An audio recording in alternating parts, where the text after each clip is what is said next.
Race fans, the time has finally arrived. Here to give the command to start the 42nd annual Coca-Cola 600. Please welcome Grand Marshal and U.S. Congressman Richard Burr. Gentlemen, start your engines. That's about it.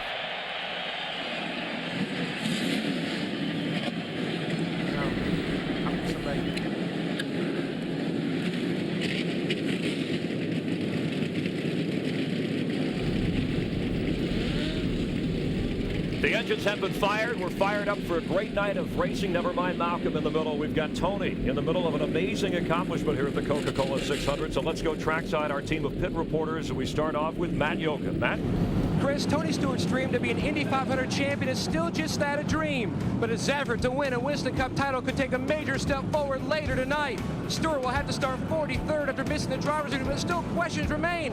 Can the Rushville Rocket perform at peak levels mentally and physically for 600 more miles? He couldn't in 1999. Or will Tony's new physical fitness and diet regime pay off in the form of a victory in one of NASCAR's crown jewel events, the Coca-Cola World 600? But that answer won't be known for another 4.5 hours. To Dick Berggren.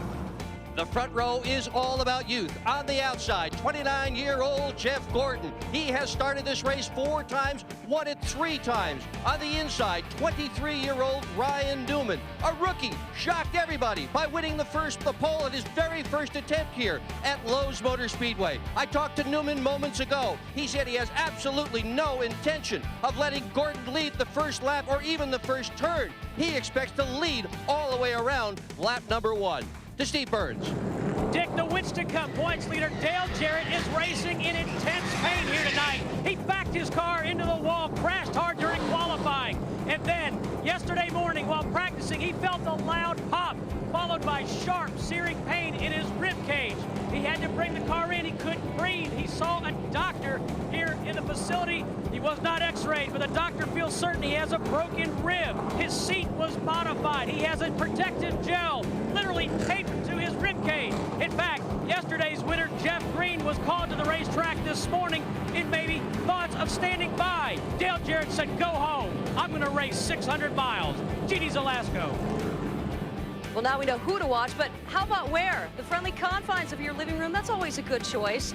And it's the choice of the Couch Crazies every year here at the Charlotte Motor Speedway. Since 1978, they would set up in turn 1. Check this place out. It's a living room. This is just the 2nd floor. There's more below us, and there's a turkey cooking as well. This is just a handful of the 180,000 race fans that have flocked here this weekend. Over half of them have traveled 250 miles just to get here. Now that is impressive, but keep in mind, the Winston Cup drivers will go 350 miles more than that. I think one of our pit reporters has his name on that couch for the overnight as the crowd files out of here tonight. Hi, everyone. Welcome to Charlotte. Mike Joy with Larry McReynolds and 12-time Charlotte race winner Darrell Waltrip, including 5 times in this race. Ryan Newman's never raced more than 384 miles at one time. Nobody in NASCAR's raced more than 500 miles in a year, Darrell. How tough a grind is this tonight? Well, it's really tough. And do we have drama? Folks, we got drama. We got a rookie on the pole. Now, that's a little bit suspicious in itself. We got 5 guys going for $1 million. That's exciting. 5 fans, 5 guys. We got the point leader crashing, qualifying. He's hurt. He's in the back taking provisional. I mean, what else could we got a long time to sort it out. We got 600 miles, 4.5 hours. Gonna have some fun, but Larry, you got your work cut out for you. Keep my car under me all night long. Oh, I guarantee you, I won this race with Davey Allison in 1991. You got to constantly make adjustments. You got to be ready to adapt to the racetrack changes. And I know as a crew chief and I know as a driver, that last 100 miles, you're always anticipating what's going to happen. Are we going to get caught up in a wreck? Driver fatigue, you just never know what happened. So be here. We're going to be here for a while. Don't worry about driver fatigue. I'm okay. Okay. All right. Memorial Day is when we honor our heroes, those who gave their lives for their country. And traditionally, it's the start of summer. And this will be one hot summer night. Budweiser, official beer of NASCAR, is proud sponsor of the Bud Pole Award given to the fastest qualifier at each Winston Cup race. Ryan Newman catches the prize. Since 1979, Anheuser-Busch has awarded more than $7 million. The pole winners. Here's the Coke starting grid for tonight. led by the rookie Ryan Newman in his third Winston Cup start. Yeah, and there's old Jeffy with his flames, and he's the man that Larry says you got to watch. Bill Elliott, he's making his 25th 600 start, but he's never won the Coca-Cola 600. Kevin Harvick there in his first Coke 600, along with Jimmy Spencer, Mike Skinner, 7th last year, and Johnny Benson, 7 top 10s this year. Mark Martin, 3 wins here, but never in the 600 in 17 races. Tony Stewart on the Indy Charlotte double. There's Buckshot Jones, the only petty car to make the race. Rusty Wallace, he won here in 1990 in a Pontiac, but his best finish here for Roger Penske, 3 second-place finishes. Jeff Burton there, that's our 99 winner. Look for him to move up tonight. Dale Earnhardt Jr. led 175 laps of this race last year. Ricky Rudd, 3rd here last fall. Jerry Nadeau, always strong here, led 115 laps last year with the same car he's running here tonight before losing an engine. Bobby Labonte right there with him, always strong. Sterling Marlin, his first no-bill attempt. And here's a guy, Michael, he got to get up on the wheel tonight, bud. Let's go. Kenny Schrader's won here, came back in '89. Happy birthday Tuesday to Schrader. Kenny Wallace there with the new mayonnaise car. Jeremy Mayfield, 2nd place here in October. Happy birthday to him, 32 years old today. Terry Labonte, 2nd in 1995 in this race. Dale Jarrett, we talked about him, but his first provisional start for Robert Yates Racing in the 88 car, 175 races. Matt Kenseth won this race last year, an exciting shootout. Kurt Busch finished 13th here last year, and Dave Blaney, new paint scheme for Blaney, picks up the final provisional. We're set to go racing here in Charlotte on a hot summer night for 600 miles, and on Fox, as we do for every Winston Cup telecast, when we come to lap 3, it'll be a silent lap on our telecast in memory of the great 7-time Winston Cup champion who drove car number 3, Dale Earnhardt. 3 cars will drop to the rear of the field. Dale Jarrett using a backup car, Tony Stewart for missing the drivers meeting as we expected, and Kenny Wallace missed driver introductions. 600 miles, the longest race of the year. Green flag here in Charlotte. And boogity down in the first turn with Ryan Newman at a slight advantage. Ryan Newman gets a good run off the middle of turn 1 and 2. Talked to his crew chief this morning. Fast in practice and consistent. Very few changes even to this race car from when they was about to win the Winston Open a week ago before losing an engine. Biggest thing, Larry, they got to worry about that whole team is to not beat themselves. Him as a driver, them as a crew. Ryan Newman leads the first lap. And it's a long way to go, but it's always good to get that first one in without any incident. The Indy 500 earlier today, the Indy connection on the front row, both. Whoa, Stewart around in turn 2. Stewart, he's sideways. Can he save it? Come on, buddy, hang on to it. Caution is out. Caution is out. He didn't hit anything, but he was underneath the car going in the corner, and it just sucked him around. He's going to get going and not lose a lap. And Newman will lead the second lap. You know, I've asked myself time and time again, how can you get out of an Indy car in a stock car and be ready to go, know what the car's going to feel like, even though you've done it 1,000 times, or vice versa? That takes some incredible adjustment and talent.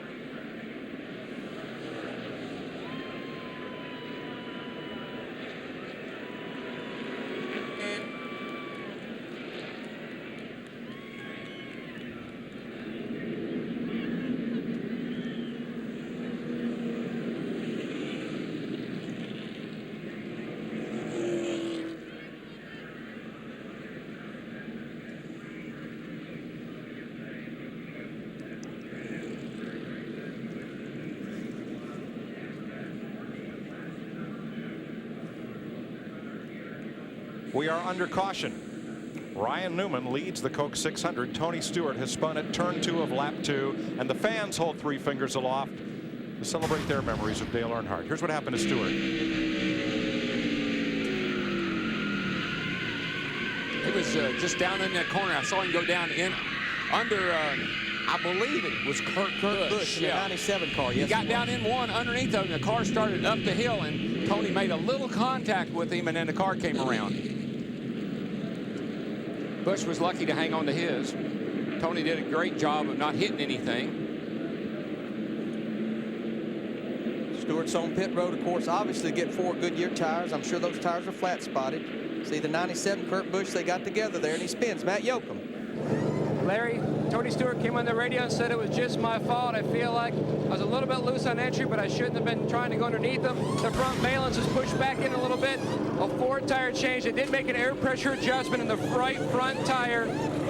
Now Jason Shapiro goes and works on the front valence, trying to pull that valence back out, push it under as he came down off the banking. They're taking their time. Greg Zipadelli keeping track of where the pace car is so they don't lose any.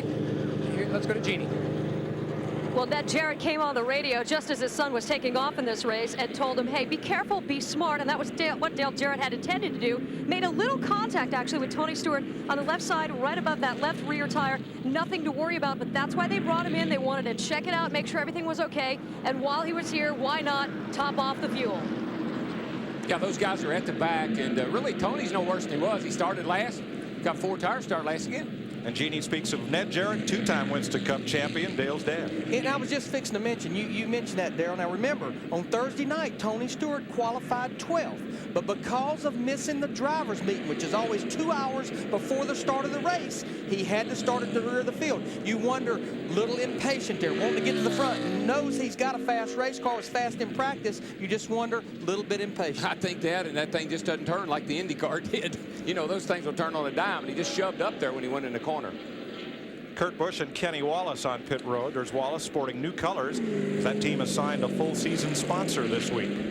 And some of those guys at back, I'm surprised more of them, Larry, didn't come down and top up. I know it's early, but if I was at the back, I'd take advantage of that every time I could. Fuel mileage can always play a role here. It's like you have a few cautions normally in the beginning of this race, but then you get kind of the middle. Everybody gets settled down. These cars can run about 58 to 65 laps on fuel. Every little bit of fuel in that car, in that tank under caution, can help you on a long green run.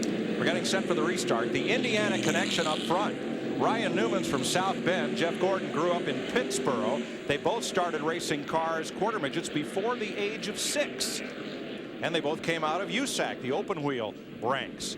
Silver Crown division. There's Newman, the pole sitter. Gordon in second. Todd Bodine in third. Bill Elliott fourth. Jimmy Spencer fifth. Mike Skinner, Ward Burton, Mark Martin, Kevin Harvick, Robert Presley, the top 10 as they come down for the green flag to restart.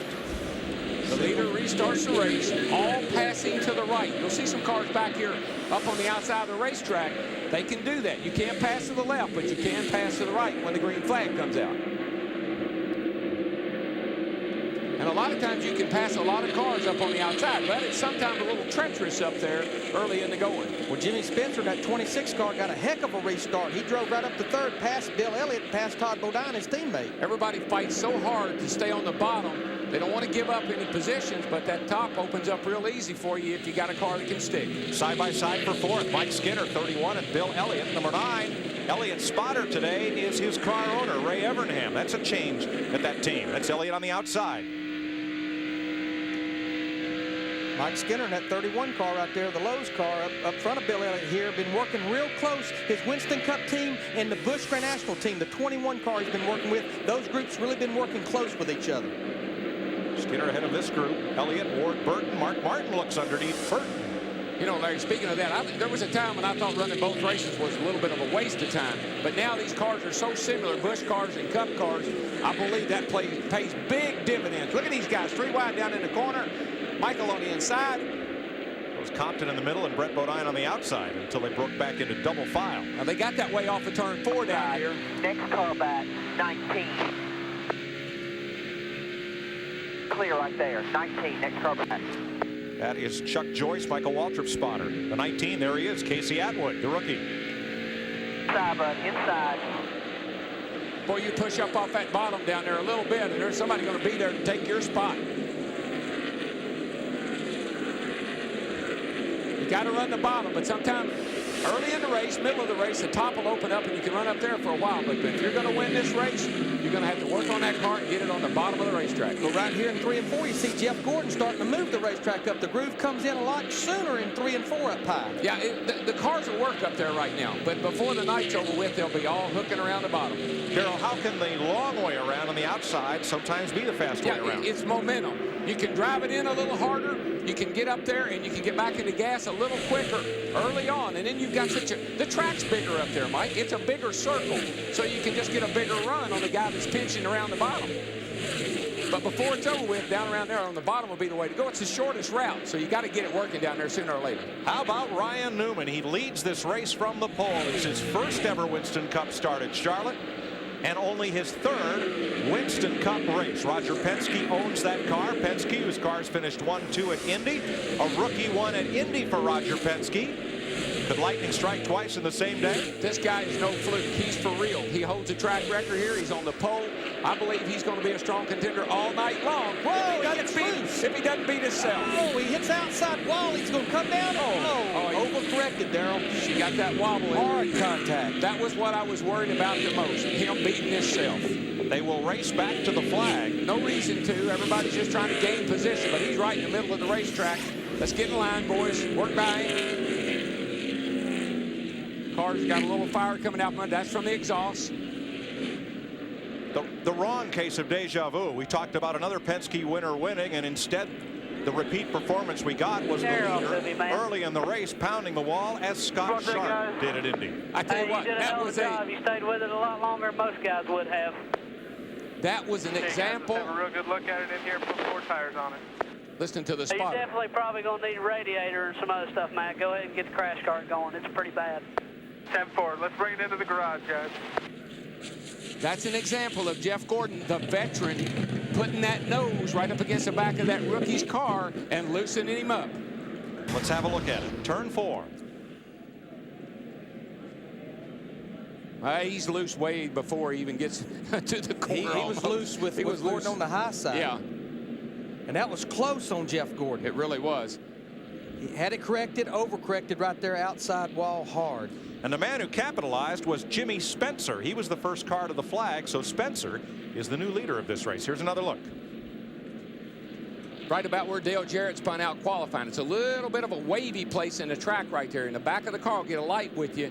If your shock package isn't just right, that's what you get. Here comes Spencer on the bottom to lead. 26 car. He's going to take advantage of this situation. But look at Ryan Newman sitting in the middle of the racetrack here, and we got about 38 or 39 cars coming at him. They're going to start splitting him right here. Look at Harvick, the 29 car, just barely getting by on the high side. Yeah, that's when the spotter's saying clear. Good job. Boy, Gordon did an incredible job of staying off. Gordon could have panicked, got on the brakes. He could have run into him, but he just did a great job of driving out of there. That's a good example of staying off the brakes. Down to Steve. Hey, DW, a lot of damage to the rear end of this car. Crew looking in the engine compartment. Ryan had a great run early, but tell us what happened. Just a little impatience, I guess. Got a little loose over the bump there in 3 and 4 and got off underneath me and just flat lost it. Can you get back out there? What's that? Can you get back in the race? Sorry, I can't hear you. Darrell, he's talking to the crew right now. We'll let him go to business. I want to show you, he's talking about the car was loose. I'm going to give you a little graphic here of what that looks like. Here you go. Car goes into the corner. Right through here, the car's down, and all of a sudden, the back end just snaps out from under you. Now watch the hands. Turn left, turn left, turn left. Whoa, whoa. Don't want to do that. That means the back of the car will hit the wall first when the hands are going to the right. Ryan Newman leading from the pole, and the rookie's car gets loose, slides up, taps the wall, and corrects into it. He may be out of the race. Tony Stewart already had a little spin in turn 2, and Ryan Newman, the pole sitter, got loose, and you saw Darrell Waltrip's explanation. So cars in the garage. By the way, pole sitters have not fared well in the last 17 races.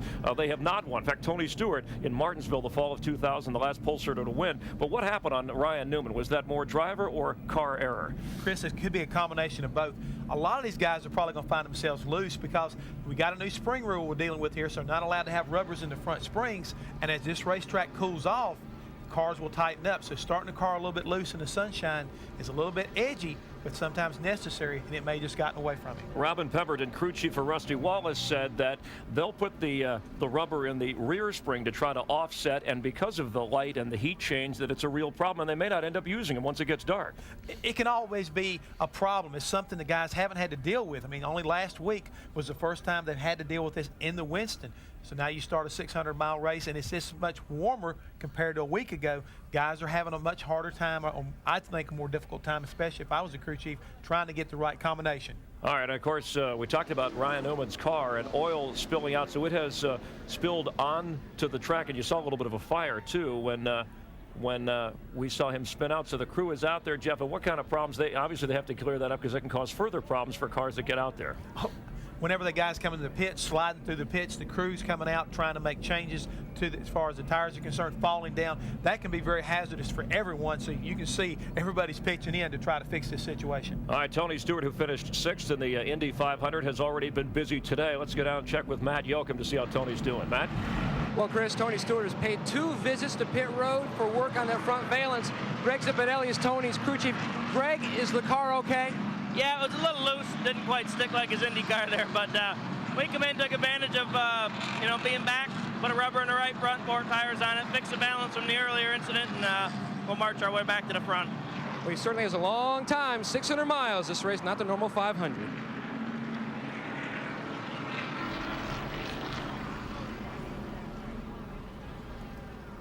All right, thank you very much. After lap 16, the Coca-Cola 600, Jimmy Spencer, your leader. Jeff Gordon running second. We'll be back live from Charlotte Motor Speedway on Fox in a moment. Only if you can work the jacuzzi. And we'll turn the heat down today. It's warming up. Yeah, I think we're pretty crowded up here. And racing heating up here in a moment. This week, the return of Fox Saturday Baseball as the season heats up on Fox. Juan Gonzalez continuing his hot start for the Indians against the world champion Yankees. Or 2 National League powers collide when Gary Sheffield of the Dodgers battle the Astros, plus other regional action. It all begins Saturday, 1 Eastern and Pacific. And again, our Jeannie Zelasco and Kevin Kennedy on the pregame show. Check local listings for the game and start time in your area. And watch the entire baseball season, the All-Star game and postseason unfold on Fox. They're looking on, we're looking on. Still under caution at the Coca-Cola 600 with Jimmy Spencer leading Jeff Gordon. And we'll be back live here in a moment. Don't go away. News courtesy of the Goodyear Tire and Rubber Company. Man overhead. Goodyear's blimp, stars and stripes appropriate on this Memorial holiday weekend based in Pompano Beach, Florida. Glad to have them with us in Concord, North Carolina, near Charlotte. You see the beautiful skies as we are under caution for the second time in the first 11 laps. Much was made of 23-year-old Ryan Newman starting on the pole, and he actually led for the first few laps, but Jeff Hammond losing it in turn 4 and running into the wall. Yeah, obviously, I think the track's still a little bit warm. He's got the car set up free for later on, and it got away from him, and into the wall he went. He admitted when he spoke with our pit reporter, he was a little bit impatient. The car taken into the garage area, and will need probably more body work than Joan Rivers. And we'll be keeping an eye on the rest of this race. Let's go upstairs to Mike Joy and the guys in the booth. 12 cars pitted under this caution. Michael Waltrip, Bobby Hamilton, Leffler, Terry Labonte, Steve Park pitted. As you look at the cars who did not pit, these are the way the leaders are running. Steve Park, Stacy Compton, Matt Kenseth, Brett Bodine, Kenny Wallace, Kurt Busch, Rick Mast, Tony Stewart, Elliott Sadler, all pitted under this early caution flag. You know, early caution is good for so many guys, particularly those near the back of the field. But if you got something wrong with your car, want to make a quick adjustment. Also, the driver gives him a chance to kind of get calmed down, get settled down, knowing he's got 600 miles or roughly 600 miles to go. Gives him a chance to catch his breath, look things over, and get ready to really get after it. Ryan Newman's car off track in the garage under repair. Pace car in. Jimmy Spencer, 7th here in 1993. His best finish in the Coke 600. Green flag.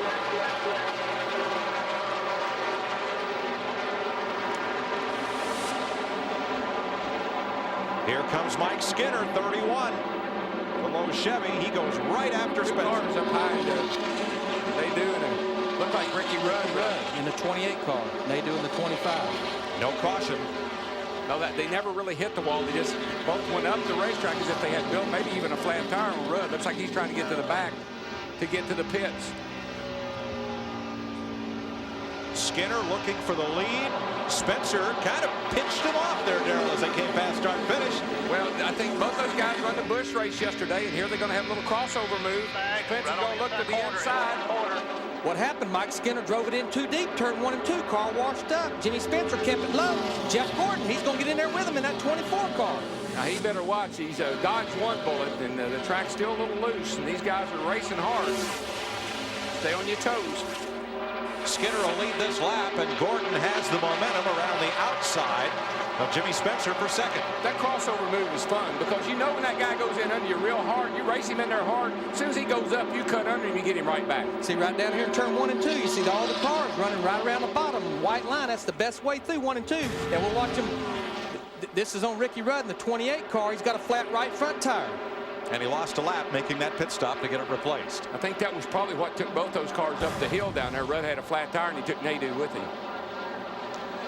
You know, we talk about the track temperature, the track heating up. Right now, shade is from turn 4 down the front stretch through turn 1. Yesterday morning, even though the sun was out, it had rained yesterday morning. The track temperature was only 87 degrees. Ryan Newman was happy with his car. A while ago, when Ryan Newman wrecked, the sun saturated the track. The track temperature was over 25 degrees hotter at 114 degrees. That's a big change in track temperature. It is a big change in temperature, Larry. And then you think about all the cars that have ridden around here. Those drivers rode around in trucks. There's been cars on the racetrack. A lot of dirt on the racetrack at the start of the race.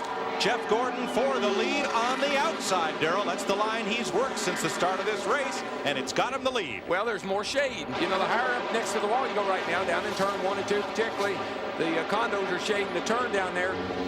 Just using what the guy's smart. He knows the racetrack pretty well, using everything to his advantage. And he really runs the high line through 3 and 4 right here. You see Skinner in the 31, Spencer in the 26. They're running the bottom that time through 3 and 4. When there's a limited amount of grip, and there is right now, to get better as we go along, you can run that higher line. You don't have to turn the wheel so far.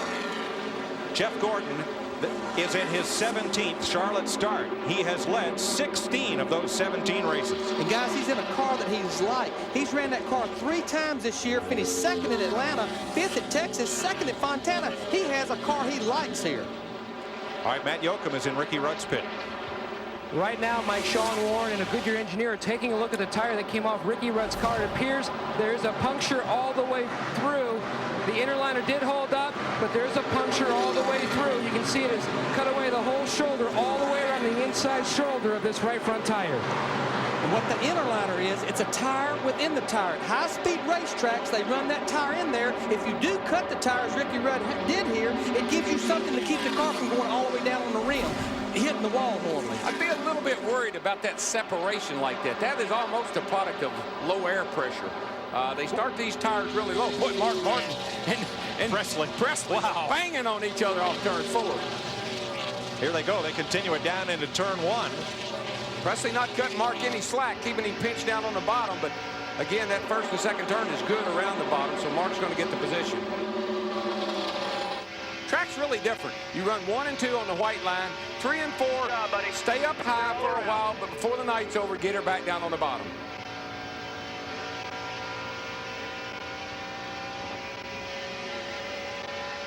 You heard Chris Morris, Mark Martin's spotter.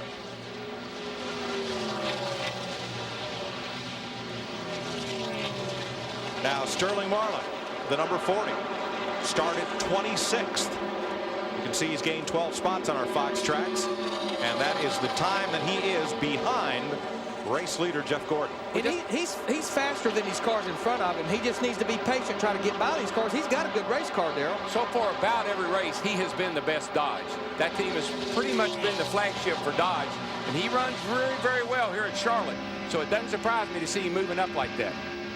And you know, Darrell, you and I both, we've been making a little mistake on Sterling Marlin's motors. His motors are actually built here in Concord, North Carolina, by a guy by the name of Bob Fisher. They kind of straightened me out there this morning. Works with Ernie Elliott, who builds Jason Leffler, his teammate's motor, but Bob Fisher really building the motors for that car.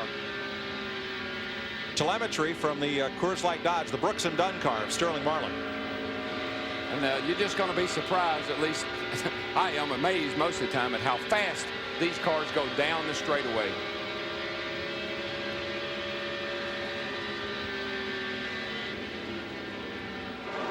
Up front, Mike Skinner is not cutting Jeff Gordon any slack, is he? No, he's not. I mean, they had good runs at Daytona with this race car. They had a decent run at Talladega, but a very struggling year. Again, Royce McGee, his crew chief, Gil Martin, the crew chief on the 20-motor Busch car, they have done a joint effort this week.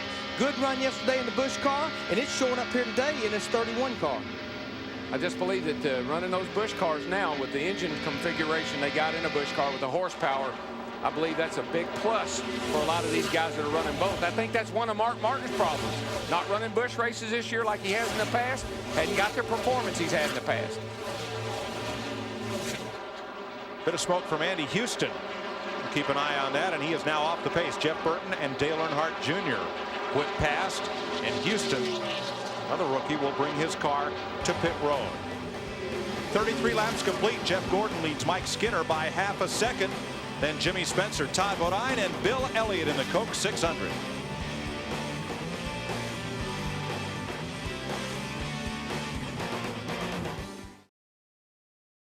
Welcome back to Lowe's Motor Speedway, where Jeff Gordon leads by 9/10 of a second over Mike Skinner. Andy Houston's car has been pushed to the garage, where he joins Ryan Newman, two of the rookies out of this race early. And you know, watching the Indy race today, which I did, this pole sitter there crashed on the opening lap. Here tonight, the pole sitter crashes on the 10th or 11th lap. So not a good day to start on the pole in a big major race. No pole winner has won this year in Winston Cup racing. Todd Bodine has come up to third place. Now, Bodine has driven in Winston Cup for 8 different car owners here at Charlotte in 13 races. This is his first start here for Travis Carter. And let me tell you, when you put that orange spoiler on the back of just about anybody's race car, it seems like they get excited and they step up. This cat's got a chance to win $1 million. That's the Noble 5 bonus. 5 drivers. Todd, Johnny Benson, Sterling Marlin, Dale Jarrett, and Jeff Gordon eligible for that bonus. And not only that, the car owner, I mean, if he's pretty smart, he's going to give it all he's got, too. You know, you got to have the best motor, got to have the best of everything when you got a chance to win $1 million. Bill Elliott's Dodge dropping in behind Rusty Wallace. Wallace moves up to 6th. Looking Bill Elliott this middle of turn 1 and 2, Darrell. Here we are coming off of turn 2, and Elliott's going to get a good little suck off of the back of Rusty there. Get a little bit of draft here, not a whole lot. 84, 80, almost 8,600 there. No, down in the middle of the that brake just a little bit. Really don't use any brake here. That's just a touch. It's a driver thing. You got to have that brake pedal there, and you got to touch it.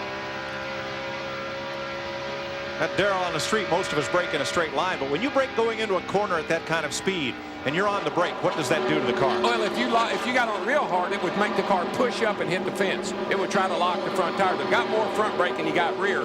Have to have it that way to keep them spinning out. But that is a touch. Really and truly, you're just laying your foot there. It's a comfort thing. It makes you feel like, well, if I got to stop, I can. Let's have a look back here to 24th place. Steve Park and Dale Jarrett. Remember, Jarrett was one of 3 cars that started in the back, in Jarrett's case, for going to a backup car. Now, on the lap 22 restart, he was 29th, and he's fought his way up now to 24th. And he's in a car that he likes. This car was brand new at Atlanta. He came back, and they won at Darlington, and they won at Texas with this car. I'm not worried about his car. We know he's got a great car. I'm worried about him. I just don't know what kind of shape he's in. He hit that wall a ton the other night, and I just hope he can hang in there for 600 miles. Now, just ahead of him and Steve Park, right up there, that 14 car, we talk about Tony Stewart double dipping. So is Ron Hornaday's car owner. A.J. Foyt had cars at Indy, and here at Charlotte, so does Chip Ganassi. And let's check with Jeannie. Well, you mentioned A.J. Foyt. Just news on him. He is on his way. He didn't have the track that Tony Stewart had. He didn't have to rush to the track. But back to Dale Jarrett, of course, a driver that's been on this track several times. He has radioed in numerous times asking about the weather conditions. Where are the clouds? Where's the shady spot on the track? He's looking to take every advantage he can. Dick? Andy Houston is behind the wall. His race car has shucked its water pump belts. Andy, how fast did that thing heat up without those belts? Well, it didn't take long, about a half a lap, actually. And I saw in the mirror that the thing was pushing water out to check the gauge, and it was pegged out. So just a shame for McDonald's Ford. I mean, we were running pretty good. A little bit loose to start the race. Lost some spots there, but the car was starting to come back to me. We had started kicking some cars back off and running those guys down that had passed me early on. So felt like we were going to have a good car, but, you know, we'll just have to go get them next weekend in Dover. Half a dozen hands working under the hood of this race car. To the booth. And Mike, one of the things you got to worry about as a driver right now, as Jeff Gordon's going down the back straightaway, when he gets into the third turn, right about here, he starts to look straight into the sunshine. There's a blind spot right there for a while. Now he's in the shade. That blind spot that you're looking right into the sun is a real annoyance to the drivers. Look at how sharp the sun and shade line is as the sun comes out of the west over here to the right side of the screen. And you go through so many transitions here in this, starting at 5:30 the way we did. You got the sunlight, and then the sun's in your eyes. Pretty soon we're going to go through a transition from daylight to dark, and the lights are going to come on. The driver is constantly having to make adjustments in his sight line for the conditions. You can see how much of the racetrack is shaded right there in turn 4 all the way back to turn 1 and 2. There's the line, and it's a very sharp one. Now look here, you see this tape across the top of his windshield. They have put tape on the inside, kind of like a sun visor, because these drivers have to put a clear shield on because they got to think about racing at 9 or 10 o'clock tonight. So they have to start with a clear shield, so they put that tape on the inside of the windshield to work like a visor. And they'll pull that off when it gets dark. Dick Berggren. And as we go from day into night, the crews have one less adjustment to work with than they are accustomed to. Just a couple of weeks ago, NASCAR got rid of the spring rubbers that used to be in the front springs. That was a major adjustment tool, and this is the first race where they've had to do this. Go from day to night without that major adjustment. This was where we'll find out which of the crews is the very best. Pack of cars here. Bobby Hamilton Jr. on the left at the bottom of the screen, 33, in relief of injured Joe Nemechek, hurt in a testing crash almost 2 weeks ago at Dover. outside. And Dale Earnhardt Jr., who's now running in 50. Still there, still there. And Bobby Jr. did a great job in the Winston for these guys. That's how he got the ride tonight. Well, trying to peek inside. Did a good job. They said, we're going to give you the big show. To the big show. Jeremy Mayfield battling him. Birthday boy. Heard Ty Norris, Dale Earnhardt Jr. spotter, saying a 12 car was on the inside. Spotter, big, important tool here. They almost get to the point where they drive the race car because these drivers are wearing full-faced helmets with headrests on both sides. Spotter not only locating trouble, but telling them where traffic is. A lot of birthdays right now, Mike. Kenny Schrader, 46 on Tuesday. My friend that works for me, Van Colley, 40 today. And some of the guys in the truck today are having birthdays. I don't know what it is about today, but a lot of birthdays. Dick Berggren's birthday today. Berggren, yeah, that's who it was. Michael Cranifa's son, Philip. Berggren, he's 92 years old. I can't believe how he's held up. He's not. He's 4 years older than you. Oh, is he? Well, then So he's 42. There's Schrader battling with his Andy Petrie teammate. Hey, Dick, happy birthday. Dick! Crash, front straightaway, hard in the wall. Rookie Casey Atwood. Oh. You don't win against that concrete. It don't move. Everything on this track can change, but they never move that wall. It's been there ever since I've been coming here. This has been a tough race on rookies. Houston in the garage, Newman in the garage. Watch the 19 with the green valence of Atwood. Comes off the corner, tries to get up in front of the 01 car. Another rookie. Not quite enough room. Probably should have possibly given a little bit there this early in the race. But Darrell, that was also at a part of the racetrack coming off the corner. 50 laps on those tires, the car won't want to turn late exit. The front end's not sticking. That's where a spotter. They're standing right above the fourth turn, by the way. You'd think that they've been clear. Darrell, that's a tough place for the spotters because they're looking right in the windshields of those cars, and it's a tough place for them to call whether a driver is clear or not nose to tail. It's very deceiving, and the other thing is he had the 01 car passed. You would think he would give him the room. It's not his fault. He did nothing wrong, but he could have given him a little more room possibly. You see the damage on the left front of Jason Leffler, the 01 car. Now they have to come to pit road and fix that. That will kill the front downforce here. Very important in keeping the front end stuck to the ground. Lap 52, all the leaders to pit road, 4 tires, full of fuel and adjustments. Here's our 7-Eleven pit stop. There are the 3 leaders. Matt Yoakum. Today's pit road speed 45 miles per hour as Jeff Gordon enters his pit box. He was reporting in his car was running a little warm, so they were talking about taking a piece of tape about 1 inch off the front of the grill, a 4-tire stop. He was was tight at both ends of the racetrack. They went up on the air pressure in the right rear to Dick Berggren. Mike Skinner is going to take 4 tires. He's a little bit loose going into turn 1, a bit tight coming off. They're going to try and fix all that with air pressure. But one thing they are most worried about is that the clutch on that race car is a little bit stiff as he leaves pit road. Big trouble for Jeff Gordon getting out. Kenny Wallace was coming in, and they collided. Almost put a little mayonnaise on Gordon's grill then. Wallace at the tail end of the lead lap, entering his pit stall. And there is his car, the yellow car on the right of your screen, just as Jeff Gordon was pulling out, and there's the resultant damage. How will that hurt the car? Oh, he's got to come back in. Yes, that will kill the front downforce. Again, front downforce so important here.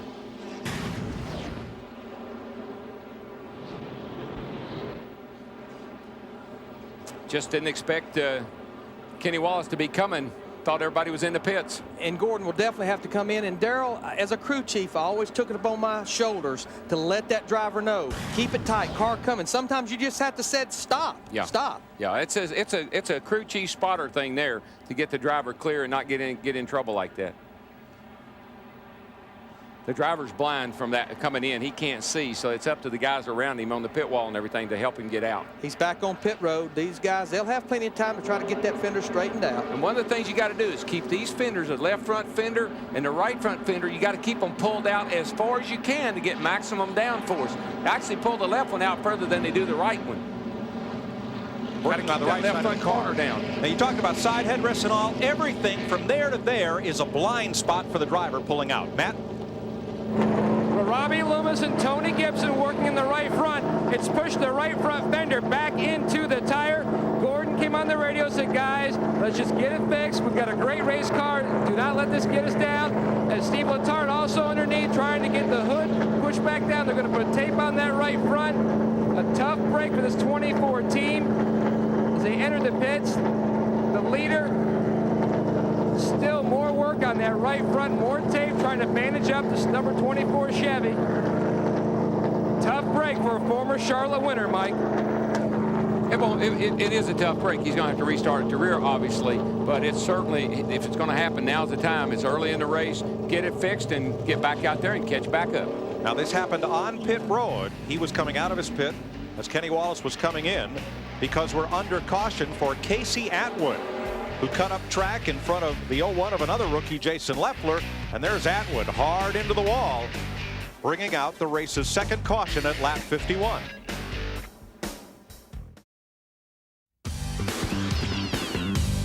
The Coca-Cola 600 on Fox is brought to you by Coca-Cola. Life tastes good.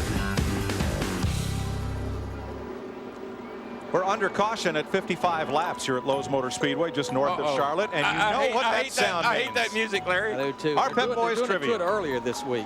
How many drivers have won the Winston All-Star race and the following weekend Coca-Cola 600 the same year? I know one. I know of another one. Do you? I can't. I think I was there in 91. I think I was there in 85. Darrell in 85, Davey Allison in 91. Jeff Gordon's another one. Jeff Gordon did it in 97. There's one more. There's one more. Gee, I don't know. I don't know. Jeff Gordon and I said Dale Earnhardt, 1993. Oh, 4 drivers. Big E. You guys get partial credit. Together we could have figured it out. It may have taken us a while. We were getting there. We were gaining on it. But we got it out of the way early today. Yeah. Well, Jeff Gordon is not the unhappiest person in Charlotte. He is paired with Marlene Schillinger of Bradford, Pennsylvania, for that $1 million bonus, the R.J. Reynolds No Bull 5. Yeah. If Gordon, Todd Bodine, Benson, Marlin, or Jarrett win this race, a lucky fan will also win $1 million. And here's how our No Bull 5 drivers are running right now. But good for her, good for those guys. Got a long way to go. Dick Berggren. Well, Mike Skinner, your leader, had an opportunity to try that clutch again, leaving the pits. He came right on the radio, said it's not right. His crew told him, don't worry about it, it's going to be just fine. Skinner is not so sure. Rusty Wallace, currently riding in second position, was fighting a very tight condition in his race car. They had hoped to pull more tape off the nose than they actually got. So they got some of it done, but not all of it for Rusty. To Steve Burns. Well, Dick Ward-Burton radioed, told his crew that he was tight, and there is proof here. On these tires, you'll see a lot of numbers. These are tread depth holes, air pressure numbers, also tire temperature, and all of these numbers tell the tire specialist that that car is tight. So Ward is right, Matt Yoakum. Well, Steve, I've caught up with Robbie Loomis, the crew chief for Jeff Gordon. Right now he's talking on the radio to Jeff, as Jeff is at the back of the field. He came in the pit road twice during this caution to try to fix that. They put some more tape around the valence. They also put some more tape around the right front fender as Robbie gets ready to call Jeff the green flag restart as the field comes out of turn 4. Let's go back to racing. 57 laps complete. Now Ricky Rudd in that black number 28 car, he's a lap down trying to get his lap back from Mike Skinner. And it's a good break for him because his car is fast, and he gets up there in the front, gets a quick caution, he's back in the race. Kevin Harvick in that white number 29 car got a good restart there on the high side, goes above Jimmy Spencer in that 26 car. This is a battle for third. And there's Rusty Wallace right there. He's got a fast car, we know. Wallace started this race 16th. He'd gotten up to 5th by the caution and picked up 3 more spots on pit road. I tell you, those Penske cars, I watched them in the Winston over here the other night. They will boogie down that straightaway, baby. Yes, they handle where I like from a handle, on the straightaway. There are the 2 Richard Childress cars, Skinner and Harvick in 3rd. And you see the gap in real time through Fox Tracks. Skinner pulling away a little bit as Harvick battles side by side. This is the car that Kevin Harvick won with at Atlanta a few months ago. Oh, I tell you what, when they get up there side by side like that, the guy on the inside gets a little bit loose, slides up in front of all those cats. Hello. Hello, Wall. That's a song out here. Hello, Wall. Nice to see you. It's been a long time.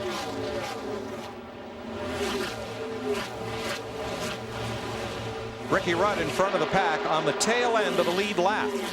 After an unscheduled stop for a cut down right front tire put him a lap down under green, Rudd is trying to stay out in front of Skinner. And way at the back, Jeff Gordon. Got to be real careful back there right now, working his way back to the front. Got a fast car, we know. Matt, how you doing down there now? Well, DW caught up with Robbie Gordon as Jeff comes down the front stretch. Robbie, how is that race car now? Well, it's real unfortunate, you know, but I believe the car is going to be okay. Aerodynamics is so important here. Probably going to take us 2 or 3 stops to get it back right for him, but we've got a long night, you know, that's why we came back in to work on it. Well, I tell you one thing, they are getting racy up here in the front, folks. Starting to get 2 and 3 wide. Sterling's coming right there, the right side of your screen, the 40 car. Marlin works underneath Kevin Harvick. He's going to pull Mark Martin's number 6 right along with him. So you get in there and the track's starting to cool off now. The sun's going down. It's getting a little better out there. Sun's going down. They're going to get racy now. Todd Bodine underneath Harvick as well. Now the shady part of the track starts right about here, midway between turn 3 and 4, and it carries all the way to the exit of turn 2. Boy, Harvick got real loose up off turn 4. Him and the 66 car, Todd Bodine, they bumped, and Robert Presley gets by him as well. He had to get completely off the throttle. Jeremy Mayfield, he's going to go to the bottom side as well in that 12 car. Mayfield's coming. He started 34th in that number 12. He's up to 10th, Darrell. Yeah, and when you get loose like that, it takes you a lap or 2 to get your composure back. You spot her over, start hauling. That's all right. Get back in there. Get back in your groove. Get your rhythm back. And that's really what you got to do. Shake it off. Get going again. Out of the race, Casey Atwood. Here's Jeannie. Yeah, Mike, the drivers will tell you this is a long night anyway, just for all the miles you have to take. It's even longer when you're hanging back here in the garage. Casey, take us through what happened. I didn't know what happened at first. They just told me that I guess the 01 was on the outside of me a little bit, and I come up into him. But I didn't know he was there, and nobody ever said anything to me. So it's unfortunate. I hate it for us. We needed to gain some points, but it don't look like it's going to happen tonight. And for this rookie, the great concern, of course, the change from day to night, and it's not a concern for him right now because he's hanging back in the garage. Now, we heard them say, Ray Abraham's been spotting for Casey. He's spotting for Bill Elliott tonight. Lost communication. Right there is probably what caused that accident for Casey. Watch here from the Valvoline Pontiac at Johnny Benson. Look at how dark it is here as he exits the corner, turn 2, and then all of a sudden he'll get down the back straightaway almost into turn 3, and suddenly you got to wear shades. That's exactly what you fight here for about another hour, and then the lights will come on, and then as it gets dark and the lights take effect, then you're all right. You know what else I see out the windshield? I see that 18 car, Bobby Labonte, started in 24th. He's in 10th position right now, racing Kevin Harvick. Well, I just always think about Bobby Labonte and Tony Stewart, too. Those Gibbs cars, if they can't run good at Charlotte, they can't run good anywhere. Johnny Benson's telemetry at the top of the screen right here. Wide open throttle, 180 miles an hour. Back off the throttle, touch that brake just a little bit. Off the throttle, off the brake, back to that throttle. Ease into it. Wide open up off the corner. And buddy, he's in heavy traffic. He's got Jeff Burton right there on his back bumper, while Bobby Labonte is out there on the outside. That's a loose condition right there. Hut Strickland picks up a spot to 14th, and Ginny Dunleavy's number 90. How about that 90 car?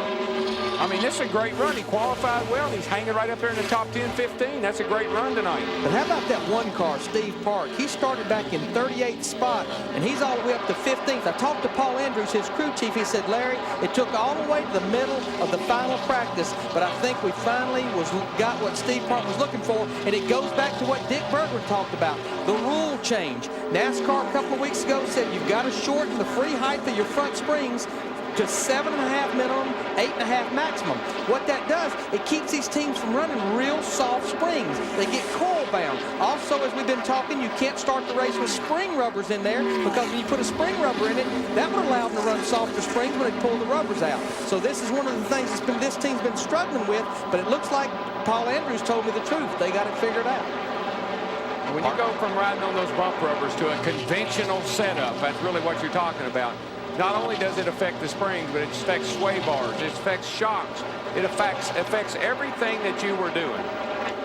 Dale Earnhardt Jr. backing up. That car's not been right. It wasn't right in the Winston, the All-Star race last Saturday night, and he continues to lose positions this afternoon, Dick Berggren. Yeah, he led the most laps here in this event last year, but I just asked his crew chief, Tony Uri, Sr., what is wrong? He had a one-word answer. He looked at me and smiled and said, sideways. That's another way of saying real loose. Well, he said, not sticking. He ran the Busch race yesterday, and he said the same thing about it. He said it was so loose he could hardly hang on to it. And I've seen him sideways already tonight a couple of times. Harold, do you have to start loose in the daytime because the track will tighten up later on? Well, that's what you would think. The track doesn't change that much. What you do to the car is what changes. When the track cools down, you have more options with this car, is what I'm trying to say. You can adjust the car better once the track cools down. Boy, Dale Jarrett, though, in that 88 car, he's looking better and better as this race goes on. He's battling Bill Elliott. That's for the 18th position. He's picked up 4 positions in the last 12 laps, Larry. If there's a man that uses patience this racetrack, he knows what 400 laps, 600 miles is about, is Dale Jarrett. He is so gracious toward other drivers' accomplishments. When they introduced Jarrett in pre-race introductions, he said, glad to be here. He said, but I want you to give Tony Stewart a big cheer when he gets here, because what he's doing today, Dale thought was just pretty phenomenal. Jeff Gordon, meanwhile, after that pit stop to tape up the nose after the pit road collision. He's got problems. He's falling back. He's just now getting passed by the 01 car. He's the last car he's the last car in the field, other than that 96 who's been in the pits. 39th. And you just see the damage on that right front fender. I had a rookie ask me this morning, said, Larry, what do I need to do here today? I said, number one is keep the front fenders on that race car. I'm sorry, guys. The 32 car almost wrecked.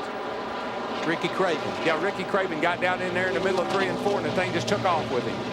He may have a problem. Craven saved it. Let's show you what happened. He's down underneath Bill Elliott there, and all of a sudden that thing just got loose, turned a little sideways, took off. Look at Bobby Hamilton Jr. 33 car all the way at the top of the racetrack, just barely squeezing by. Woo. Rusty Wallace is your leader at 73 laps. Mike Skinner, Jimmy Spencer, Ward Burton, and Sterling Marlin. And he's put Ricky Rudd in that 28 car back a lap down, but he's right with him. Wallace's car and Roger Penske earlier today won the Indy 500. He's trying for the Memorial Day double here at Charlotte tonight as well.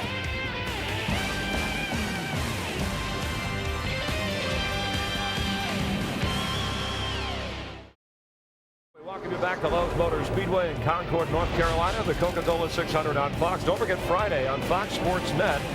NASCAR Winston Cup qualifying at 1:30 Eastern, 10:30 Pacific, and Stay with the Fox family of racing through the weekend as you'll see the Busch race on Saturday and the final Winston Cup practice for Sunday's race, which will be on Fox from Dover. It all begins Sunday morning at 10 Eastern on Fox Sports Net with NASCAR this morning and wraps up on Fox Sports Net on NASCAR Victory Lane. Rusty Wallace, who's an avid pilot, owns his own Learjet helicopter and says he'd be a commercial pilot if he weren't racing cars, is our leader for the moment. We've gone over 100 miles, Jeff Hammond, and prior to Robin Pemberton, Rusty's crew chief, said, you know, we're going to go for the lead if we can, as early and as often as we can. And then there were other guys, a guy like Ray Evernham with Bill Elliott, who said, we're going to kind of lay back a little and then wait in those final few hundred miles to make our move.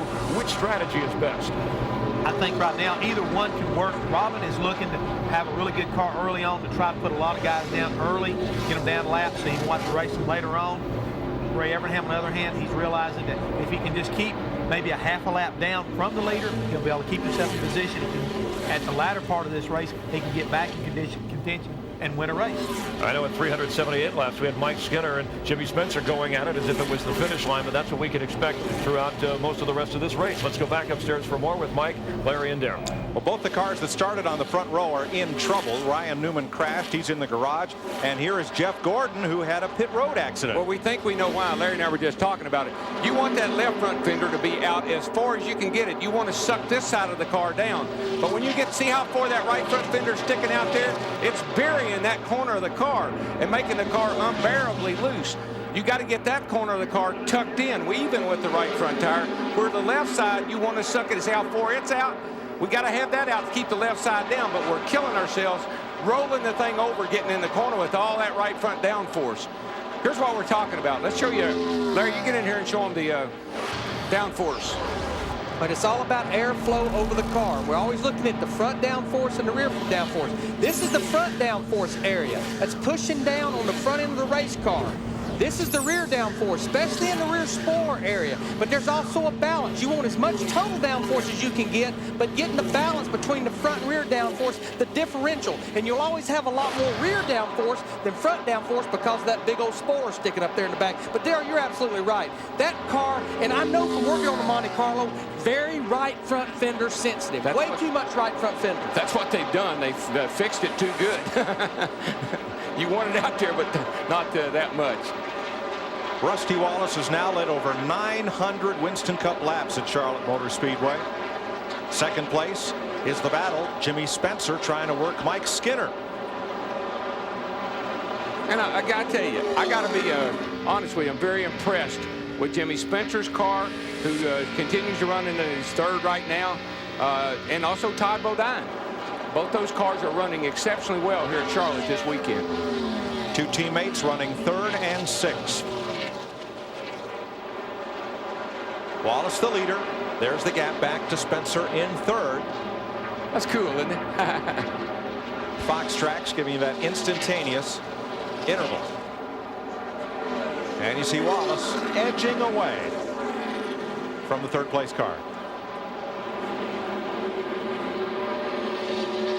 And Mike Skinner, that's his gap to the leader. He's gaining just a little bit on Rusty. Rusty's car, we saw at California when he won that race. Really, really fast, right up to the very end, which is on the long run. He kind of gives up a little bit the last few laps of a long run. But that's exactly what you want a car to do. Get everything you can out of it just before you pit. And Darrell, this is the car that he won with at Fontana a few weeks ago. Running great. They ran great out there. And again, I believe from what I can see up here watching those cars, he's got the best balanced car with the most horsepower. Behind Wallace is Miller Lite number 2. There's a lot of room. But I think that second place 2-car battle is about to become a 4-car battle. And look the here, Dodges of Ward Burton and Sterling Marlin are coming. And through 3 and 4, you saw Mike Skinner all the way to the top of the racetrack, Jimmy Spencer all the way to the bottom of the racetrack. That's just because of how the cars are handling. If your car isn't handling real good and it's a little tight, get up there and run that higher circle. The turn's not so sharp up there, so it doesn't push so bad. If it's a little loose, run it around the bottom because you got to keep it pinched down. Second place changes hands. Jimmy Spencer forges ahead.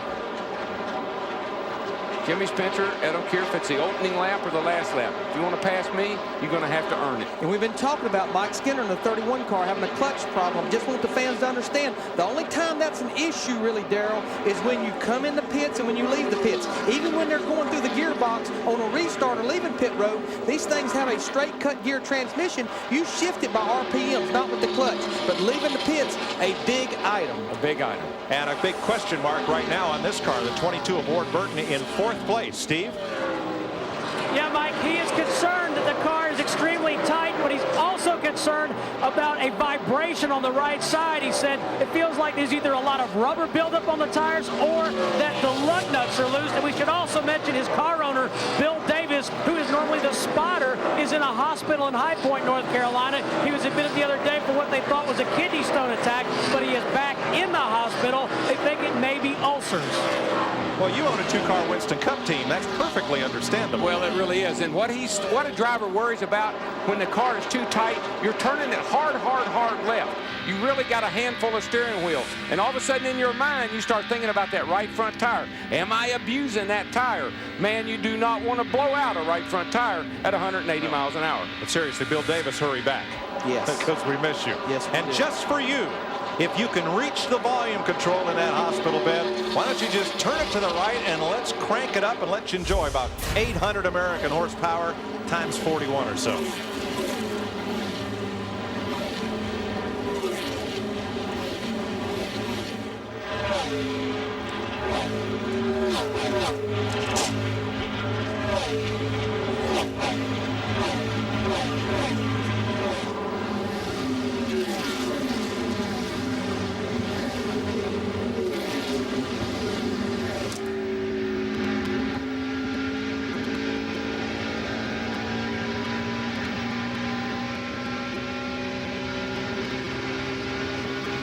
Outside.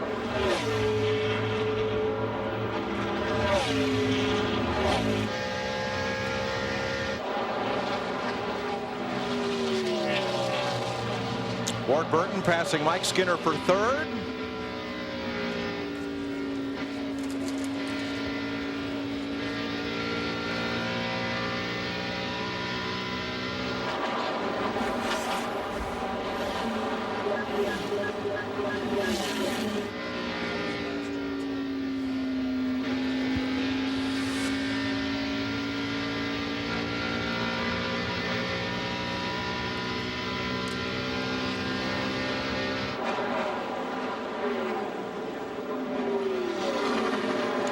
Skinner and Burton were funny. Skinner been running high, Burton low.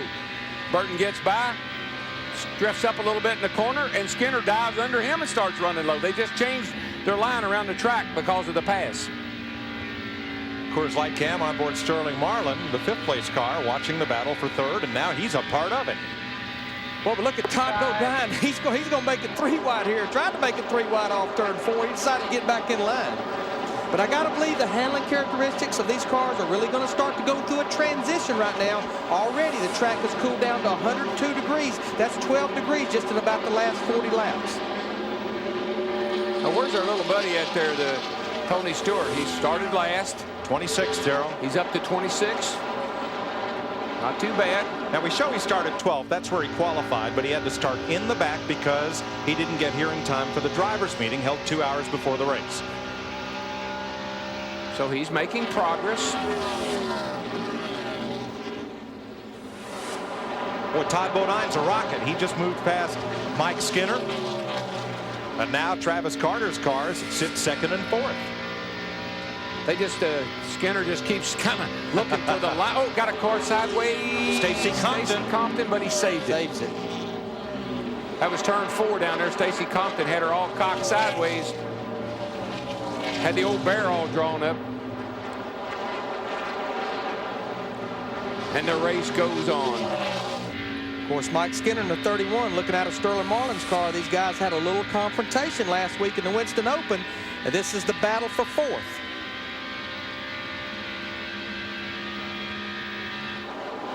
A lot of sunlight in the back straightaway, a lot of shade on the front stretch. Well, and really and truly, you're turning right into that sunshine, and you're looking right into it, and you're going to be here for a little while. Right where Todd is right there, hard to see anything. You know how that is at home in your evening 5 o'clock commute when that sun gets right in your eyes. Well, now try it at 175 miles an hour with cars on either side trying to get where you are before you do.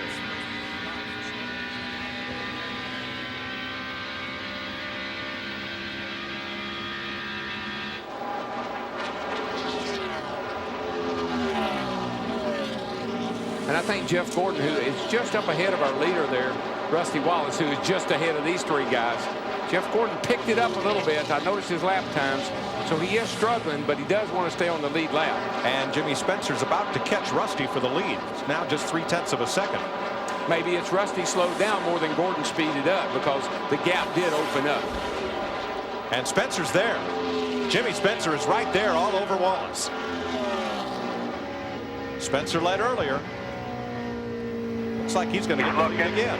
And Jimmy Spencer's car is good. He can work on the high side in 3 and 4. When he needs to, he can go on the bottom side in 3 and 4 like he did this last time through there. Well, what drivers will do, they'll run the high line around 3 and 4 as long as they're not losing any lap time.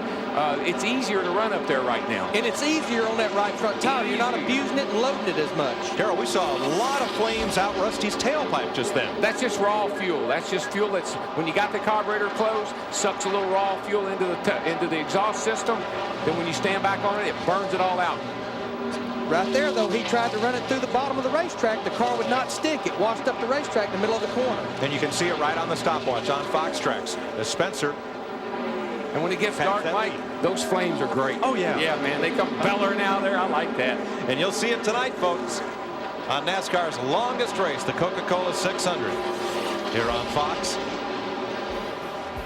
Jimmy Spencer, the leader, Rusty Wallace, Ward Burton, Todd Bodine, Sterling Marlin, and a huge crowd, a sellout crowd on Lowe's Motor Speedway.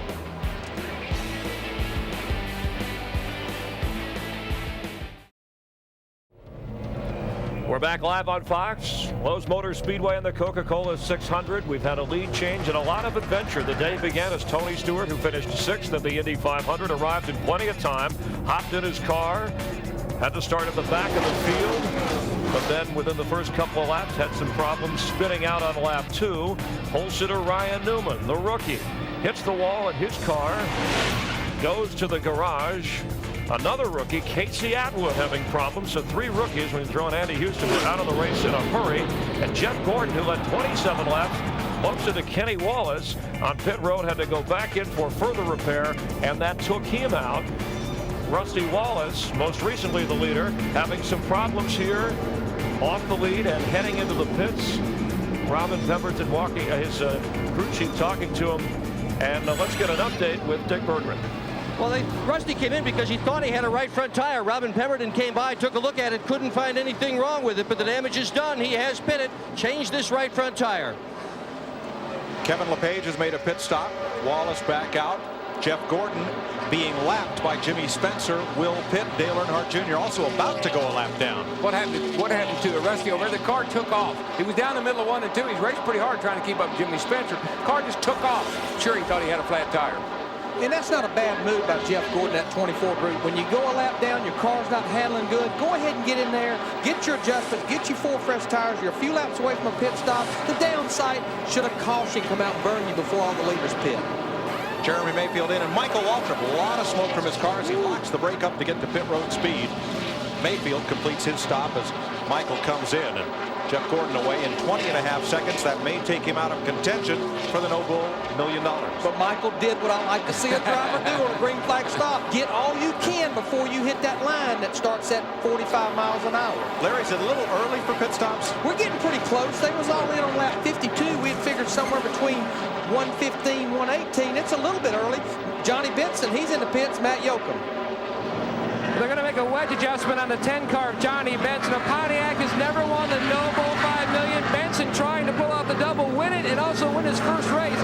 He's both loose and tight. They also made an air pressure adjustment as the 10 car is down and away. Steve Park gives up 10th place to pit. He restarted 18th at lap 58 and climbed up into the top 10. Okay, I'm loose and I'm pushing. What are you going to do? I'm going to give you 4 tires, adjust a little bit of air pressure, and we're going to watch this racetrack go through a big transition over the next 30 or 45 minutes. Normally, when you're loose in and you're pushing off.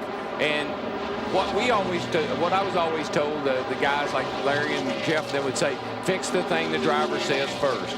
If it's loose, fix the loose first, and then then see where he goes. Because normally he'll mention the thing that's aggravating him the most. First.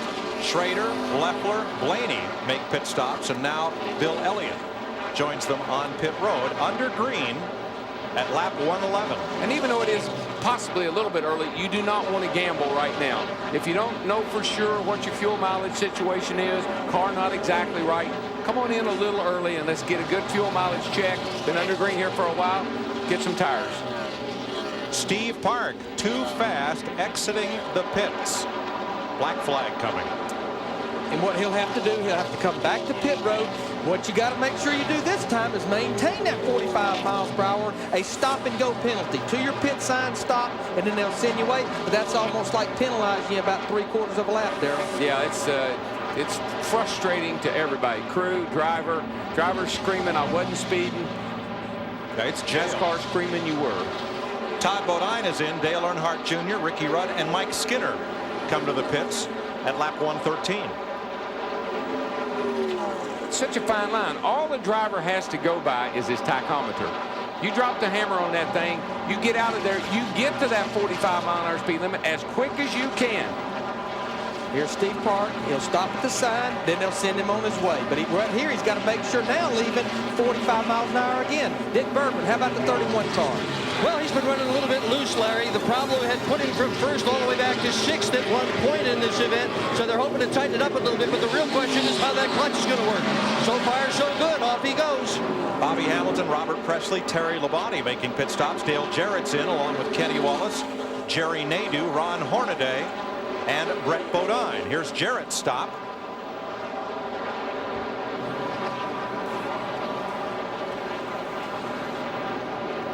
Pretty much all these routine stops. I'm seeing that was a catch can man with that wrench. He was adjusting his hole over here. Darrell, he was going clockwise, taking wedge out of that car, screwing down on that right rear.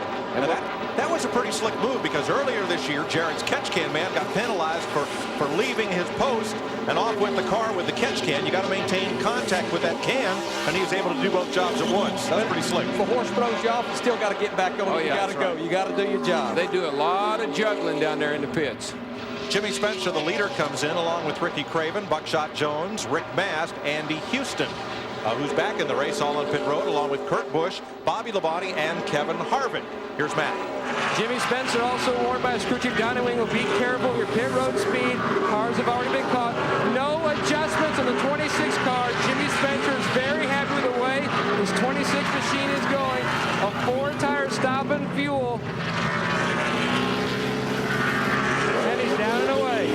16 flat. That's it. Those guys have been doing that for a long time. Spencer got a great pit crew there. They've been together a long time. Donnie Wingo, how about it, Steve? ADW Kevin Harvick saying he was complaining that the car was extremely loose on that last run. He'll get 4 tires, and Ward Burton will come in right behind him. Now Ward Burton is going to drop air pressure on the left side. The vibration that he complained about earlier has gone away. Rodney Fetters is the jack man. Tony Wallace and Tommy Baldwin will change tires. Tony Anderson, the gas man. Trip Bruce, Mike Brown are the tire carriers. Left side tires going on. Remember, they dropped air pressures on that left side for Ward Burton. 15 seconds to Gene Alaska. Well, for the past couple of laps, Sterling Marling has been complaining that his car is tight off the corners, and they promised him, hey, when you get in here, we will make it better. Here's how they plan to do it. He will get 4 tires, but they'll take a half a pound out of the right front. Also take a half a pound out of both left sides as well, and all the fuel that he can handle. Tony Stewart was in, Bobby Hamilton Jr. as well. They took the lid off of Kenny Wallace's mayonnaise jar, screwed it back on, and sent him back on the racetrack. So Mark Martin picks up the lead, but he'll be on pit road. Sterling led a few laps, as did Mark Martin, under these green flag pit stops as we're cycling through. Dick Berggren awaits Mark Martin. Mark Martin on his way down pit road, second gear, 4,200 RPM, cannot exceed the speed limit. The crew comes from Ohio, West Virginia, California, Long Island, North Carolina, and upstate New York, all working on Mark Martin's car to try to give him a good, fast pit stop. This guy has been incredibly good here at Lowe's Motor Speedway. Top 5 in 7 of the last 8 races but long on the left rear. That's going to hurt. 17.9. That left rear tire is what cost him. His Roush Racing teammate and the defending champion of this race, Matt Kenseth, number 17, who won it last year as a rookie, has picked up the lead. And boy, he had a great run here yesterday. Almost pulled that Busch Series win off yesterday. Finished second, he and Jeff Green. Kenseth, who started 40th after taking a provisional, and I got a field, may pit this time. I got to tell you, Mike, last year, you know, he won this race last year. And where did he come from? At the end of the night, he's up there leading the race, and he held off Bobby Labonte to win it. Now, he's way up toward the turn 4 into the pits because, as a provisional starter, his team was one of the last to draw or to select a pit stall. So he's way up toward turn 4. And that'll put Elliott Sadler in the lead in the Wood Brothers, number 21. Good stop for Kenseth, 14.5. Here's last year. Like I said, he won the race last year here. As Sadler drops off the banking and pits, Elliott Sadler, the leader. Man, locking up that right front tire. But they don't need it no more. Get it off there. But he got the pit road in a hurry. And this will be the last car to pit that has not pitted of the leaders. And Jimmy Spencer, that 26 group, they did their job. He'll inherit the lead back. And he'll have about a 1.3 second lead. And this is exactly what Rusty Wallace needed, because he needed it to cycle through the stops, and he's going to be running in second place in that Miller Lite car. All right, everyone's made a green flag pit stop. We're at 122 laps. Jimmy Spencer, the two-time NASCAR National Modified Division champion from Berwick, Pennsylvania. Out in front, Travis Carter's number 26. Rusty Wallace in second. Ward Burton, the Dodge in third. Sterling Marlin in fourth. Mike Skinner rounds the top 5.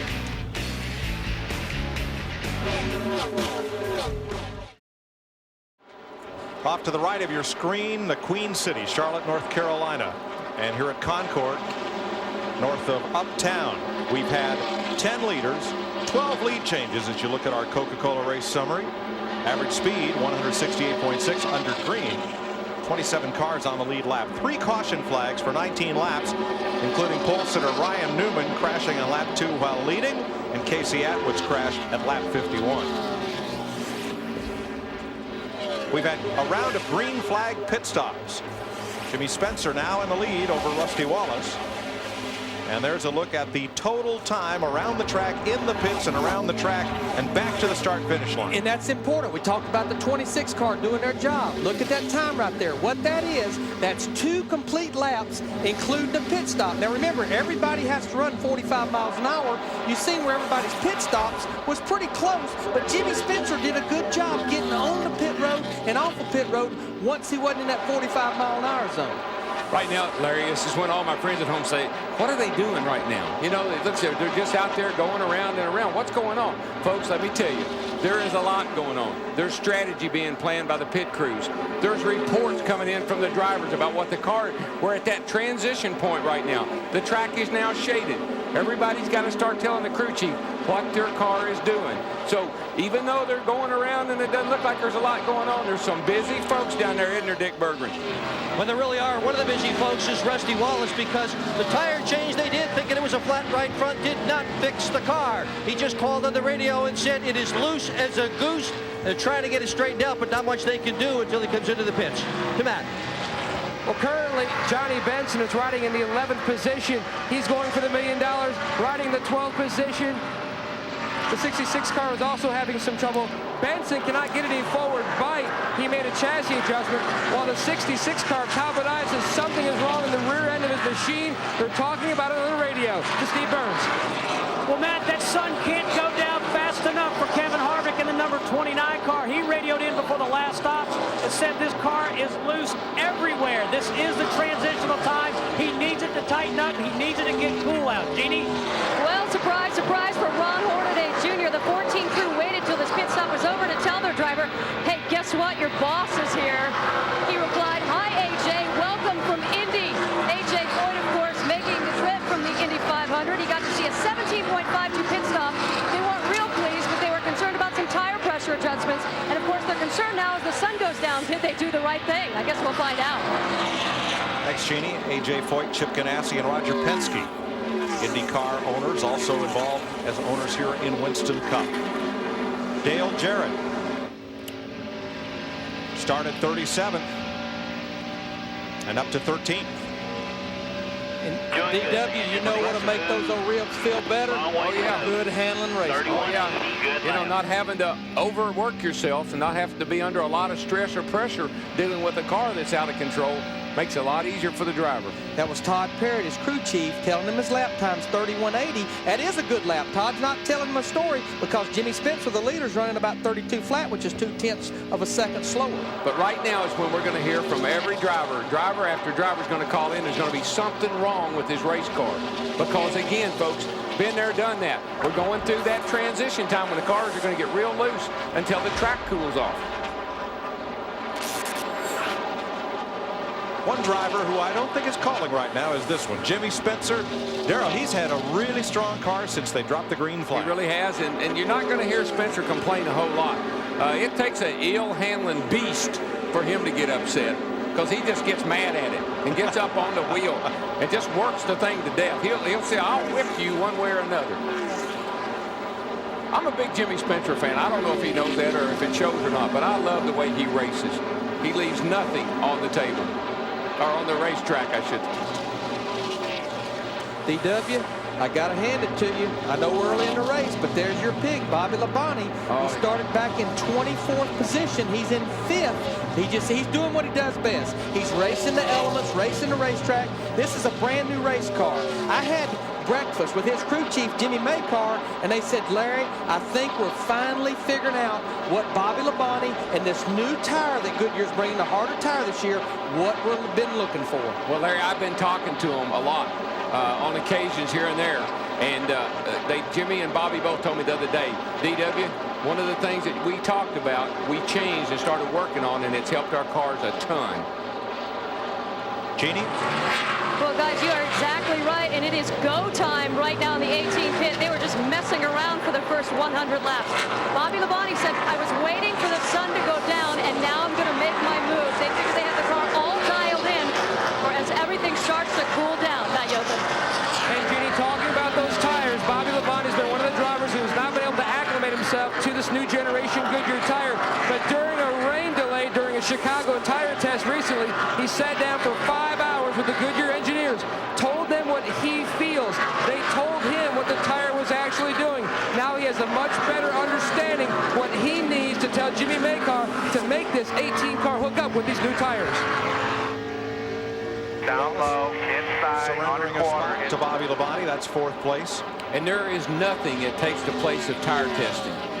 When I was winning a lot of races in the 80s, Junior and I, Rick Hendrick and I, we tire tested every time we could. We had volunteered to tire test. You learn so much. Now, a guy that's got a fast race car is Steve Park in his #1 car, but remember, under the green flag pit stop a while ago, too fast leaving pit road, faster than 45 miles an hour, and he's a lap down, fighting and clawing in 31st position, and he almost hit the wall. That's what happens when you just really try to overdrive the car. He lost a ton of momentum, and then you pick up debris on your tires, and it takes a whole lap or better to get going again. We see here on Fox Track, he should have been running over 180 miles an hour. It had knocked 10 to 12 miles an hour, even at the end of the straightaway, because it broke his momentum off turn 2. Plus, it takes you a little while to get your foot to go all the way back down. Yeah. Here's what happened at turn 1 to Steve Park. Whoa. Drives it in hard, gets loose, goes up the hill, catches it. All that out there is debris, dirt, sand. Wonder he didn't cut a tire down. And now he's back after Rusty Wallace and going back by him. Now they are not on the same lap. And Jeff Gordon in that 24 car, their troubles continue. He's back on pit road. This will be an unscheduled stop. A little bit early. He's just struggling so much with that car. I can't help but believe that something happened to that car when he made contact with Kenny Wallace. Go, Jeff. Well, right now, guys, what I can't figure out here is if you see, they keep working on this right front fender. And Darrell, you kept trying to point it out, how much downforce that puts on the car. You can't drive this race car if you go off in the corner, and you know this more than anybody else. and it goes sideways on you. A drivable loose is one thing, but when it's burying that right front fender like it is right now, he just gets so loose here in the corner, you can't get on the gas, and there goes the whole day. Yeah, they just took a hammer to it, took the time to beat the fender back in. So I think that's the biggest problem with that race car. I'm surprised they didn't do something about that on the last stop they made. Darrell, another favorite in trouble is Rusty Wallace. Rusty's car will not get off turn number 2 after Park went past him. Mike Skinner, Rick Mast, and now his teammate Jeremy Mayfield goes by. He's pretty decent at this end of the racetrack, but he's just not getting off turn 2 at all. Well, I think he's just real loose, and the cars are really, there's not a lot of options off of turn 2 down there. Got to run the bottom if you're going to be fast. You start moving up, you get up there and getting that loose stuff, and the car will just be out of control. We'll probably watch his throttle position here. This is off. See, he has to get way up on the straightaway before he can put full throttle down. He's just loose up under power. He can't get back to the gas because he's so loose. And Darrell, I'm just wondering, because the track's continuing to cool down. It's down to 99 degrees. I think a lot of teams anticipated this racetrack was going to get tighter when the sun went down. But remember, we've got an element here with this harder tire that could be throwing these teams a curve. Dick Bergman, what is crew chief Robin Pemberton for Rusty saying? Well, let's ask Robin, what's wrong with the car, Robin? It's just all of a sudden it just got extremely loose. We thought we caught a tire down or something, so maybe a spring rubber come out of the left rear, or there's no telling, but we'll have to make some changes. But right now it's definitely loose. And he is just hanging on. And a spring rubber in that left rear, it increases the rate of that left rear spring, and it holds the wedge in the car, keeps the car tighter. If it comes out, it softens it and takes the wedge out. What happens to these cars, Larry, and I've had it happen to me, is the fronts start sticking better because the track's cooling down, makes the front stick. That makes the back end get loose. Got to work on the back. And we talk a lot about spring rubbers. We're going to try to show you a little bit what a spring rubber actually looks like and how they actually take it in and put it out. And we're going to show you on the right rear of this car, animation coming in. This is the Fox car. See the car jacks up. Looking there at the spring, at the coil spring, you see the spring rubber. This is if a crew member pulls it out, softens that spring. Also, if you want to stiffen it up, put the rubber back in. A lot easier to pull it out than it is to put it in under pit stop. A lot quicker. That looks like about a half a rubber. That will increase the rate of that right rear spring about 15 pounds. And sometimes that's all it takes. You'll be so loose you can't drive it. Take that rubber out, and buddy, you got a whole new race car. Jeff Burton moved past Rusty Wallace. You saw that pass for 8th. Jimmy Spencer is our leader. He has 1 second on Ward Burton and 7 seconds on the 3rd place car of Sterling Marlin. You're watching the Coca-Cola 600 on Fox. Fox welcomes you back to Charlotte Motor Speedway. That's the dirt track, part of the complex here. You're enjoying the Coca-Cola 600 this holiday weekend. Jimmy Spencer, your leader, he never forgets. And let's remember the last time he won a Winston Cup race in '94 when he won the Daytona and Talladega race. And from high above, these pictures are from the Goodyear blimp Stars and Stripes. Goodyear, the exclusive tire supplier for NASCAR. Last year's points champion, Bobby Labonte, currently running 4th. His best finish this year, 2nd back at Rockingham. He has struggled, of course, his teammate, part of the Joe Gibbs team, Tony Stewart. And Jeff Hammond, as we keep an eye on his 6th place finish at Indy today, and he got off to the rough start. As we look at the lead change right here, that is Ward Burton passing Spencer. Yeah, we got a Dodge now headed back out front. First time tonight, and I remember that we've had a Dodge out front, and Ward Burton is the man on the prowl right now, the Cat Dodge. And Dodge has not won a race this year. Let's get back to Tony Stewart for just a moment, as he is moving up to now 19th. Again, he started at the back of the field because he missed the driver's meeting and had to spin out early in the race. We'll keep an eye on his progress. Another guy looks like he's on the move is Dale Jarrett. Remember, he's got some broken ribs, started 37th, making his way up through the field. You know, Tony Stewart and Dale Jarrett, I mean, they just kind of show what good racing's all about. They're smart, they're taking their time, they're racing the racetrack, they're not overextending themselves. They realize it's 600 miles, they've got a long way to go. And 25 car in front of you, position number 9. As we listen to the crew chief, and Darrell Waltrip pointed out earlier, it's amazing. You go from the IndyCar race, and then you just jump into a race car here. And Dale Jarrett said of Tony Stewart, hey, I hope he wins at Indy, but he can finish 3rd here behind Ricky Rudd and myself. We'll keep an eye on the rest of the way here at the Coca-Cola 600. Let's go upstairs to Mike Joy, Larry, and Darrell. This is only the third race in the 2001 season that the number 22 of Ward Burton has led. He led 53 laps in Daytona, 4 laps at Talladega. So and they were disappointed qualifying there the other night. They thought they had a pole winning car. They really were disappointed, even though they qualified in the top 10. They were very disappointed with their run. Not disappointed right now, kind of smiling, I bet you. I believe Jimmy Spencer knew that Ward Burton had a faster race car. Watch inside the car, watch Jimmy Spencer, watch his hands, say pointing, pass me on the inside. Smart racing, Jimmy Spencer's part. He's faster, why race him? It's early, let him go by me, but show him where to go by me where that we can both lose the least amount of time. And I believe, again, I don't want to keep harping on this, but Spencer's been running that one Busch car, one at Richmond, been doing a great job in that car, and I swear, I think it's really helped his driving. We're 231 miles into this race, which is 600 miles distance. Here's the third place car, the Coors Light Dodge of Sterling Marlin. That's 2 Dodges up there in first and third right now, and looking pretty strong tonight. Looking back at the 4th place Pontiac, number 18 of Bobby Labonte. There's Marlin's day. Let's get with these guys up ahead now. We can't waste no time with them. And here's Labonte, the defending Winston Cup champion. And that car here, year in and year out, Dale Jarrett drove it. Now that Bobby Labonte drives it, that sucker gets around this racetrack. Whatever he practices, whatever he qualifies, he can stay closer to that than anybody. A lot of different strategies about what race car was brought here. Robert Presley, we got to give a call to him and his crew chief, Ryan Pemberton, who is Robin Pemberton's younger brother. Brand new race car. Started in 11th, good qualifying run. He's in the top 5, and I've been watching his lap times. He is a fast race car. Now, the irony of you talk about different cars brought here, another car that's in the top 10 already, Jeff Burton, who started 18th. The strategy that these guys used said, look, we have not hit on nothing this year. Let's go get a car that we won a lot of races with over the last 2 years.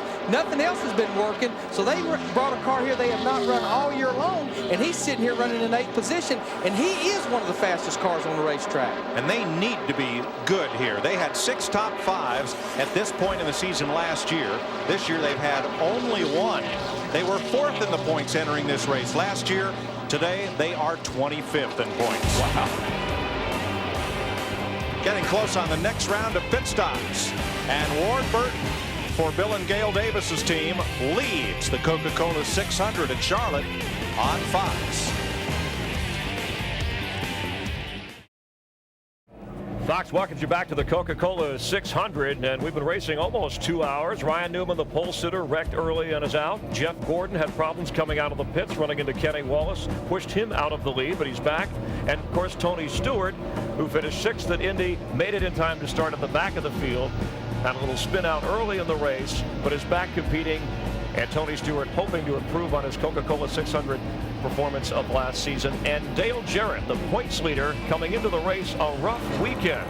Weekend to Dale, this is what it was like. During qualifying, he hit the wall, needed to use a provisional for the first time since being in the 88 car to make the race. Started 37th, but moved his way back up wearing a special flak jacket for what is believed to be broken ribs. Certainly painful, passing Mark Martin here.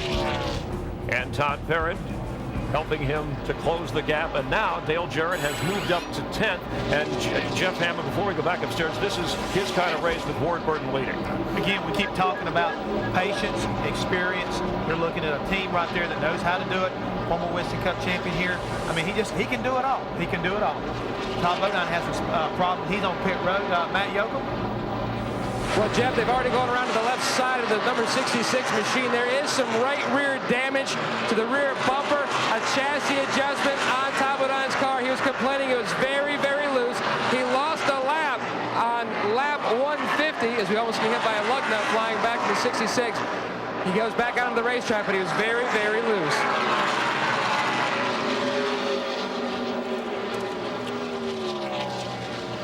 Back in this pack, 16th place on back, Kevin Harvick, 29, Kurt Busch, 97, and the defending champion of this race, Matt Kenseth, number 17. They're battling with Rick Mast. That 50 car is a lap down. No, Mike, you think about Dale Jarrett. He has to start in the rear. Jeff Gordon starts on the front row. You'd think, hey, man, bad luck for Jarrett. They just reversed roles. Jarrett's gone to the front. Gordon's gone to the rear. Big point swing. They were 14 points apart coming into this race. And, that will change. Well, I'm looking at Kurt Busch in that 97 car. He's up there running in 16th position. He started next to last on the field, 42nd. I talked to Ben Leslie, his crew chief. If you remember, he wrecked in qualifying last week for the Winston Open. This is the race car. Ben said, we had a long week at our shops. Now, he has never run a 600-mile race, and as a rookie, few 500-mile races. Jeremy Mayfield has pitted. Here is Dale Earnhardt Jr. in front of Dick. Earnhardt Jr. has complained about this race car all night long. At one point, he came on the radio and said if they don't fix it, he's just going to run the thing into the wall. He's had so much trouble hanging on to it. So they decided to pit early. Short pitting before some others. Hopefully, this tire change will cause the chassis to run a little bit better, and he'll be all right. We'll see. He was a lap down when he pitted, Dick, and he will go 2 laps down, but the rest of the leaders will have to pit before long. Now there is Ward Burton putting his Bill Davis Racing teammate Dave Blaney a lap down. And Ward's car just continues to run right around the bottom of the racetrack. If you want to win this race, when you are down on that bottom, hugging that white line, that's where you got to be if you want to win this race. Dick Berger and Rusty Wallace headed at you. On his way down pit road, 5, 4, 3, 2. His crew chief, Robert Pemberton, counts him down. They're going to try to adjust this car principally with air pressure. Wallace just barely able to hang on to this thing. It was terrific in the full sunlight, but once the sun went away, so did the chassis on the car. He just lost the handle. Wallace behind the wheel, taking a quick drink of water. 15-1. Good stop for the Miller Lite guys. Good stop for Rusty. Michael Waltrip and Terry Labonte are on pit road. Now these are scheduled green flag pit stops. So boy, Mikey, he may not be having that good of a run on the racetrack, but he gets an A+ for coming on the pit road. He's getting everything. He goes into turn 3 almost like he's going to run another lap. Locks those brakes up, gets down to 45 miles an hour. He's doing his job on pit stops. Here's the first time he came in, and we'll show you what Larry's talking about here. And remember, 45 miles an hour starts right there, locks those brakes up. Whoa, he's doing his job getting on the pit road. And here's his second pit entry from the Napa onboard camera. Here he comes, 3800. You heard the brakes lock up. You heard the spotter tell him 3,800. That's how they get their pit road speed, is by the tachometer on the pace laps. Michael's just happened to be probably 3,800 in second gear. Yeah, right. You're grabbing gears and coming down off that banking as hard as you think you can and get woed up. Hut Strickland and Buckshot Jones have pitted. As you watch number 22, Ward Burton from South Boston, Virginia, leading this race. And here's Jerry Nadeau with a run on the 31 of Mike Skinner for 6th place. Darley almost got that left front in the grass. Yeah, he did. And you know, it's just. Whoa, can they touch? They did Get touch down there. there turn 1. Just run out of racetrack. Got a little bit loose. It'll happen to you going down there on the outside with somebody on your outside. There's a little hump going down into turn 1. It can suck you around. And the 32 car's down off the track over there in turn 3 and 4. A lot of pit stops. Ricky Rudd, Bill Elliott, Rick Mast, Bobby Hamilton, Dave Blaney, and 32 now all around. Looks like he got a flat tire or something. He's down on the right side. Track what you're doing. You did 5 laps. We've been green since lap 58, so that's 2 rounds of pit stops. You ride out of the pits with Ricky Rudd, and there's the damage to Ricky Craven's car.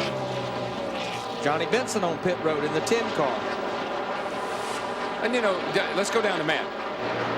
Michigan native Johnny Benson enters his pit stall going for $1 million. They're going to clean the grill, 4 tires. They were talking about pulling a rubber as they make a chassis adjustment. 1 round as they come around to the left side. Look to see, the tire carrier slips as he comes on the car. They did. They pulled the rubber. They pulled the spring rubber out of the left rear, and Benson's down and away. It's the first time Johnny Benson's been eligible for the Noble 5 bonus, that $1 million bonus. That's Ken Schrader right behind him on pit road. And you know what's funny to me, Larry, Mike? The cars that were up front when we started the show today, only Jimmy Spencer. He's the only one that's left. Everybody else is faded with their cars not handling, problems in the pits. Something happened to all of them. Johnny Benson, he pulled the rubber out of that left rear. He softened that left rear spring. His car must have been too tight. Now, you see 3 different kinds of spring rubbers here, and they can go in front or rear springs. Full spring rubber, that'd be worth about 25 or 30 pounds in a rear spring, probably 200 pounds in a front spring. Half rubber's worth about 20 pounds in a rear spring, probably 100 in the front. The little quarter rubber, use those a lot, about 10 or 12 pounds in a rear spring, probably about 50 pounds in a front spring. But Big adjustments. When you're loose, that little bitty one there, that quarter one, oh, it can make all the difference in the world when you're loose. It's a feel-good item. Oh, get that out of there. 7th place car, Mike Skinner on pit road. Now, Kenny Schrader had a loose lug nut, had to come back in, make a second pit stop. That took Schrader out of the top 10. Here's Dick. Well, Mike Skinner on his way down pit road. He's got 2 crew chiefs working on this thing. Gil Martin, his Busch Series crew chief, and Royce McGee, his Winston Cup crew chief. Here he is going to make a 4-tire change. Drink bottle comes flying out of the car. They're trying to rip the windshield plastic off. That'll let him be able to see a little bit better. There are several of those on the windshield when the race starts. Right side's all done. Left side's ready to go. Mike Searcy, the jack man, drops in and he's gone. We're in a round of green flag pit stops, and Darrell, when half the cars on the track have new tires and half the cars on the track have all worn out tires waiting to pit, how tough is this on a driver to anticipate who's where and who's coming hard and who you're going to run over? Well, it's a closing rate. You are closing at probably a second to 2 seconds faster than you were, or what the guy's accustomed to seeing you come. And he doesn't know which way to go. It's like running into somebody in the hallway and you both start to go the same way. Sometimes you collide. Well, most of the guys that have taken on tires, they're running around 32 flat. The other guys that have not pitted are running 3280s. Jerry Nadeau had broken to the top 10. He's on pit road. He was running in 9th position. Routine stops here, 4 tires and adjustments. Well, I saw our old leader there. He almost collided with Brett Bodine. Brett was getting down to come into pits, and the old leader ran up on him and just about nailed him. Jason Leffler's made a stop, and one car looks like Kenny Wallace very slowly coming to pit road. The Duke's coming in. During this cycle of green flag stops, again, if there's still people out there, the worst fear in the world as a crew chief is if you've pitted, the leaders hadn't, is that caution coming out for either debris or a wreck or a blown engine. It's the biggest fear in the world you have. 29's down and in. Kevin Harvick. Along with Andy Houston, Steve Burns. And Kevin Harvick comes the 29 to the attention of pit road crew chief Kevin Hamlin. He says this car is tight in the center, tight in the middle, and loose off. He needs this pit stop very badly. He had dropped to the 13th position. Harvick on pit road. Ron Otto on the tires. Mike Kluka on the front. Chocolate Myers puts the gas in. Now left side tires going on. They also tear off the visor. The 88 of Dale Jarrett also on pit road. Service is complete, and he's back on the racetrack. Leader Ward Burton also coming in. He said, you know what? I don't want any changes to his crew chief, Tommy Baldwin. I want 4 tires just like the last set. Same exact air pressures. They should not make any adjustments to the other parts of the chassis.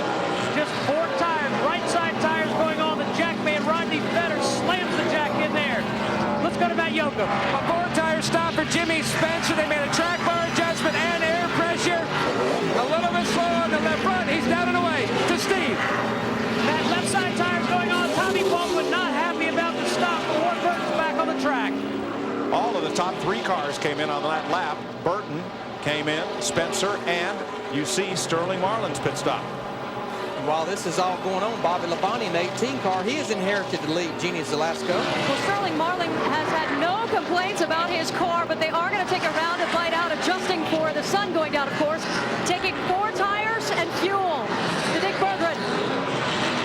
Jeff Burton comes out of 3rd position to pit. He's going to take on 4 tires as well. Mike Brill is carrying tires for Mark Armstrong up front. In the back, Chip Good is carrying for Todd Foster. The big man is Chuck White, 6'5", 285. He's on the jack. He says go, and Burton's gone. To Jeannie. Well, Bobby Labonte has been complaining that the car is tight in the center and loose off. He asked for no changes, just 4 tires. His crew chief, Jimmy Makar, said, hey, let's talk about this. He convinced him to take a half a pound out of both the rear tires and get more of those fuel, and he's gone. That's a good stop. 14.5. That's 4 tires and 2 air wrenches. Now, that'll win you some races. Mark Martin, he had inherited the lead, led a lap. Now he's on pit road. Now Elliott Sadler in the 21 car is leading. Dick Berggren. Mark Barton, teammate for Jeff Burton, now on pit road. He's getting great fuel mileage, pitting a little bit later than some of the others. And Mark's all set with a 4-tire change in 17.3. So cycling through green flag pit stops puts Elliott Sadler in the lead for the second time today. Whoa. There's a little new tire versus old action. You've seen that the pit stop difference there. 17.3 on Mark Martin, 14.3 on Bobby Labonte. That's 3 seconds. That's a lot of distance on this racetrack running 180 miles an hour. That's the back straightaway. That's about what that is. Benson and Bodine, they've made pit stops. Here's your leader. The Air Force is on the side of Elliott Sadler's car this weekend. And remember, on the last run of green flag stops, he was the last car to stay out on the racetrack and make his green flag stop. So this is adding up that he's still out there. 11 leaders, 16 lead changes, and we're not even to halfway. And where it would work out for him, he may not have the greatest car today, but right now with him leading the race, he has all but 12 cars a lap down. He's trying to do the Bristol stomp on him again. Stay out the longest, try to win the race as he did at Bristol, Tennessee this spring. It's all about ET, elapsed time. Whoever gets there in the shortest amount of time, not the fastest. Bobby Hamilton Jr. to the pit lane, subbing Joe Nemechek. Now Joe Nemechek is here. He was at the race here yesterday to see his Busch Grand National car run. A week ago in testing at Dover, Delaware, fractured his shoulder blade and then found that he had a arm break right near the elbow. So he'll be out of action for a little while. And Bobby Jr. has done, up to this point, I got to say, he has done a yeoman's job. Ran the Busch race yesterday, did well in the Winston last week, and doing a great job here tonight for this team as a substitute driver.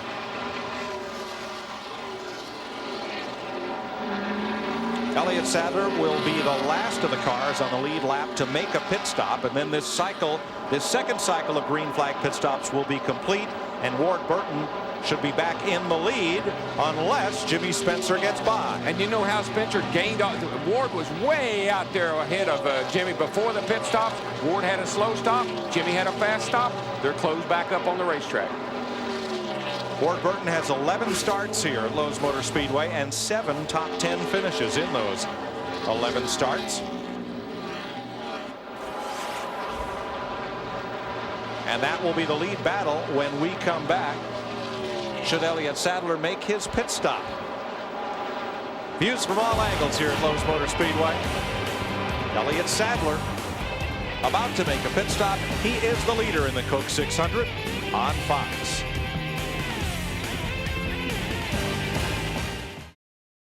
Leader Elliott Sadler has pitted, but he slid over his pit line, and they had to back that car up.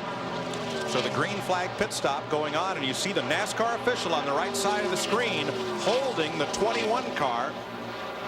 Now you see Darrell, his right side tires look to be outside the pit box. They're out of the box. That's his big problem. That'll be the penalty. Oh, got a car in the wall too. Is that Hamilton Jr.? That's Hamilton Jr. in the wall. Turn 4. And he's got all kinds of cars coming at him. Caution is on the speedway. Harvick gets his lap back from Burton as they come to the line. Well, he was racing Burton really, really hard. Wouldn't let him go, and it paid off. If Elliott Sadler in that 21 could have just ran one more lap, he would have a bunch of race cars. I spent my whole career saying if I could have just run one more lap. Racing's built on the UDAs. Coulda, woulda, and shoulda. And if'a. May not be able to drive it around there. I don't know. We'll see. That's Still Bobby low. Hamilton Jr. That was Andy Petrie, his car owner, talking to him. Well, it's a good break for Ward Burton, who reassumed the lead. It's a tough break for Elliott Sadler, who had just pitted, and it's a great break for Kevin Harvick, who got his lap back from the leader as they came to the caution. Now, the reason he's having trouble, 21, having trouble getting into pits, it's so early. I mean, they're so close to the end of pit road. Come down off that racetrack, run 160 miles an hour, and can't get woed up. Dick Bertrand. Well, Mike Skinner is discussing his car. His biggest problem is he's lost both second and third gear in this car. They're talking about what they might do, whether they're going to pit or not, and if they do, what they're going to do. They're also not happy with the way the car is handling. He's real loose with the automobile. Lots of problems for number 31, Mike Skinner. Leaders come to pit road, led by Ward Burton, Jimmy Spencer, Bobby Labonte, and Sterling Marlin. Matt? The 26 car, Jimmy Spencer, comes in, damage right below the left front headlight cover, around the valence area, and some ductwork. A flat left front tire. Jimmy wasn't sure if maybe some debris caught the radiator. As they come around to the left side of the car, the 10 cars in as well, to Steve. That Ward Burton on pit road. Right side tires have already gone on. Tommy Baldwin was not happy with the last stop. Told his crew, let's have a better stop. Left side tires, trouble on the left front again. Ward Burton blocked in by the 29 of Kevin Harvick and Dick Berggren. Huskin did come in, and they took one round in the car, and he's out of pit road okay with first. Where he has trouble is going to be second and third gear. Fourth is fine. 45 miles an hour down pit road. And there is Jeff Burton in front of Sterling Marlin. Burton will win the race off pit road. And there up in the wall is Bobby Hamilton Jr.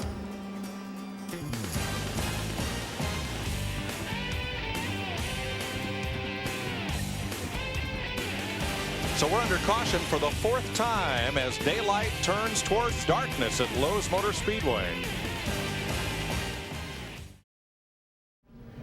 Welcome back at the Coca-Cola 600. That's Dale Jarrett trying to deliver $1 million. Look to the right of the writing there. That's a Noble 5 replica $1 million bill. That's the confetti they blow around the guys who win, and if they win, a fan wins $1 million.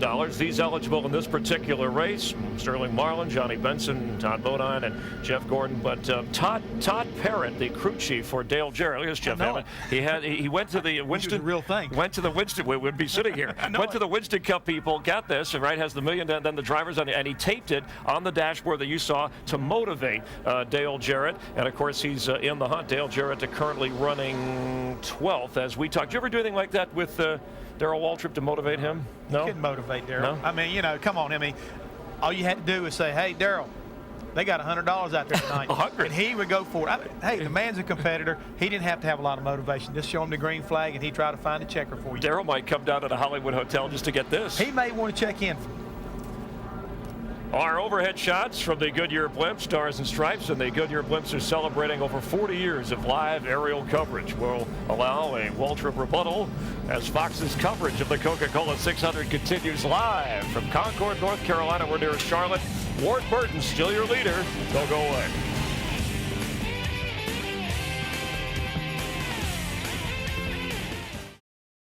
The Hollywood Hotel, crazy go nuts on a holiday weekend, enjoying the race here on Fox. I want to see that Brady bunch. We're more like the Shady bunch with the pit crew. With Darrell involved, it's definitely that way. I felt like when they came in with the squirt guns, I felt like Sonny and the Godfather at the toll booth. I mean, it was just, I had no hope. I don't understand where you're coming from with this. I broke your heart. Yeah, well, you did. I know. You set me up. Come on. Hey, no, wait a minute. Usually people see the Wait a minute. Usually people see the X-Files, unexplained phenomena. That's what this is. This is let's get more on the rest of all of this. Let's get on to Matt Yocum. Well, while we were away, Jimmy Spencer paid a visit to pit road. His crew worked on the left front valence where the piece of debris hit and knocked the hole in. They put a piece of aluminum and also a piece of tape to keep the aluminum in place. To Dick Berggren. Leader Rusty Wallace has just made 2 pit stops under that caution flag to see what was wrong with the car. They hauled the hood open. Robin Pemberton went everywhere, tried to find something wrong, couldn't find it. The other problem besides not handling, they're overheating. To Jeannie. Well, Darrell, you actually brought this up earlier, adjusting to the tire change this season. That's been a nightmare for the 18 crew, Bobby Labonte. They call it their demon, and Bobby told his crew that they would exercise that demon tonight. They think they have it all figured out. So far, so good. Steve? Well, Jeannie, Ward Burton has a fast race car, and he knows it, but right now, crew chief Tommy Baldwin is not happy with the pit crew. Ward came in first, went out 5th. They've had problems on the front tires 2 stops in a row.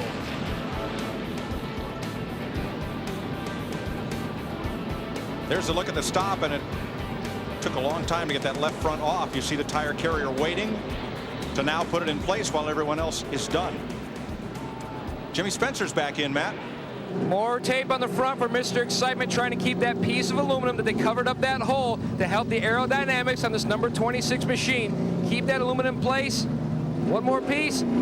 And Jimmy is down and away. His teammate, the 66 car, is also in. Remember, we told you earlier he was very, very loose. They put a patch in the right rear. He's not sure if he might have bent something in that rear end area because the car is just getting progressively loose. They have waved off the restart. NASCAR officials want another look around the racetrack, and so they've waved off the restart. There are 19 cars on the lead lap. We'll try to get back for that restart in a moment. Packed house at Lowe's Motor Speedway. as the sun sets.